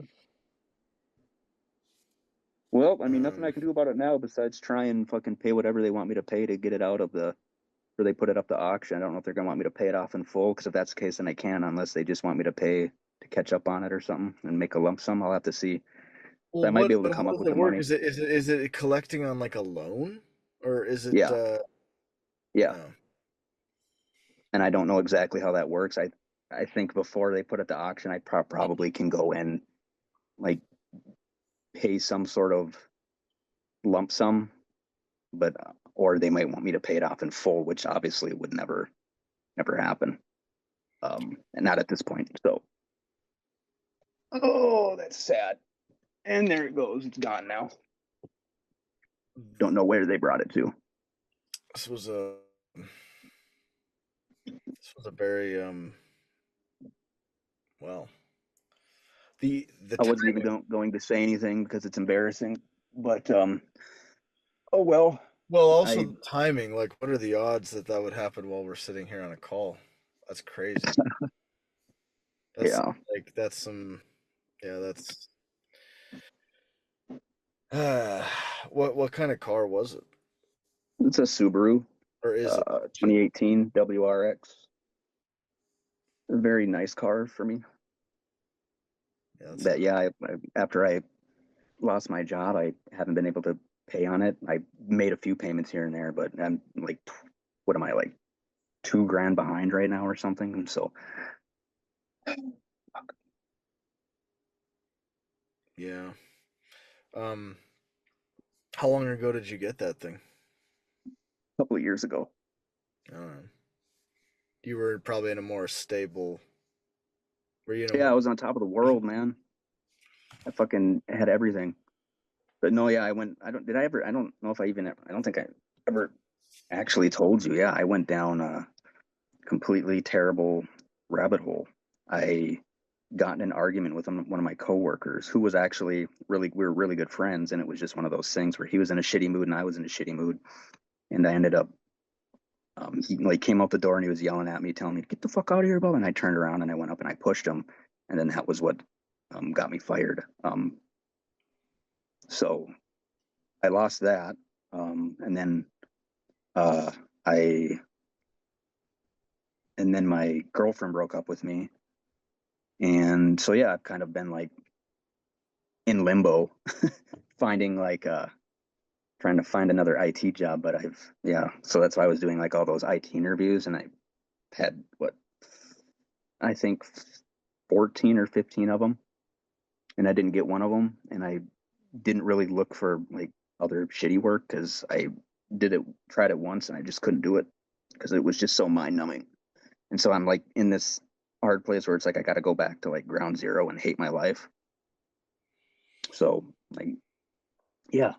Why don't you make a point of journaling video wise where you are now, post it to your YouTube channel, and then that way like whenever, I mean whatever, like you now have an actual presence on the internet.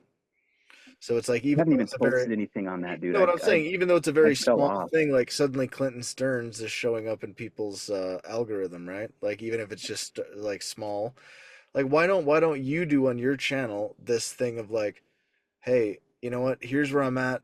It's like a diary. Literally, I know, and you think like, oh, it's been done before, but I don't know, man. It's never been done by you before. It's never been you. Don't underestimate yourself. Like, start with something simple that gets you into a routine, and then you can build on it. But just start with, you know what? Day one. Here's where I'm at. This is what has happened. Hero's journey. I'm starting here. This is it's motivating for you. It actually gets people's attention, and it pushes you to like make, even if nothing happens, like just the journey itself of whatever happens, like what if shit gets worse? Like imagine documenting that. And it's like, man, day 5. Well, I thought it couldn't get much worse than them taking my fucking car, but here we are. It's like you can't lose in this. By documenting and posting, you basically can't lose. It's like a hack. You see what I'm saying? I think Yeah, maybe I'll do at the that very today. least you got to do that. You got to start, like, say, this is the day that I'm starting, day 1 right here. This is like picture perfect. You go on there day 1, you say, no pretense, no bullshit, authenticity. Here's what's really going on. This is my name, or you don't even have to use your real name. You can say Slinton Kearns or whatever.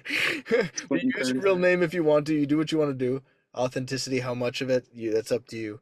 And you just say, you know what? This is where I'm at. I just watched my fucking car getting towed away. This is what I'm thinking. This is what happened. There's no objective. You don't even have to get to a point. Just go out there, do journal entry 1. Make it a journal. Do it. And then, day 2, journal entry 2 doesn't have to be it could be a week from now, it could be a month from now, it could be tomorrow. But just call it journal entry 2. And let's see the journey now. Fucking balls in your court, dude. Hero's journey. Yeah. Hero's journey. Hero's journey. Like, seriously, like, this is the perfect start of a hero's journey. Couldn't be more poetic. You're sitting Right.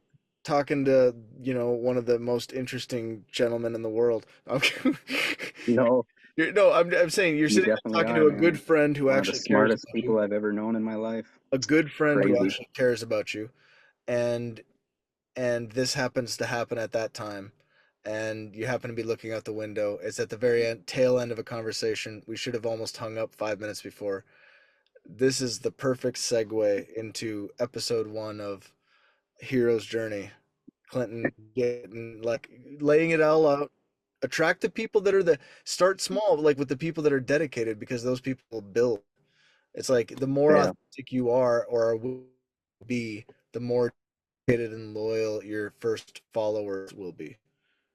Mm-hmm. And it only takes 1,000 fans to make a living. It only takes 1,000 fans to get your shit across. So episode 1, dude, journal entry 1. I strongly encourage it, and I want to watch that. All right. And then imagine when you can look back like 5 years from now and go like, God damn, that was the beginning of something great. Put that brain to use, man. No, I believe you. I'm taking what you're Put saying. your art and your Probably skills and your craft. after we get off the phone here, I'm gonna get on my laptop and do that. So I'll put it up and I'll send you the link. That's a good lad. I'll do it. I'm sorry about this, dude. I'm sorry about this. I love you, man. And no, I know. All right. What's that? No, I'm just saying. You know, thanks for the good chat, and always, man. And I'm sorry about the situation. No problem. I know. All right. All right. All right. Love you, brother. Talk to you soon. Love you too. Bye. Bye-bye. Yep.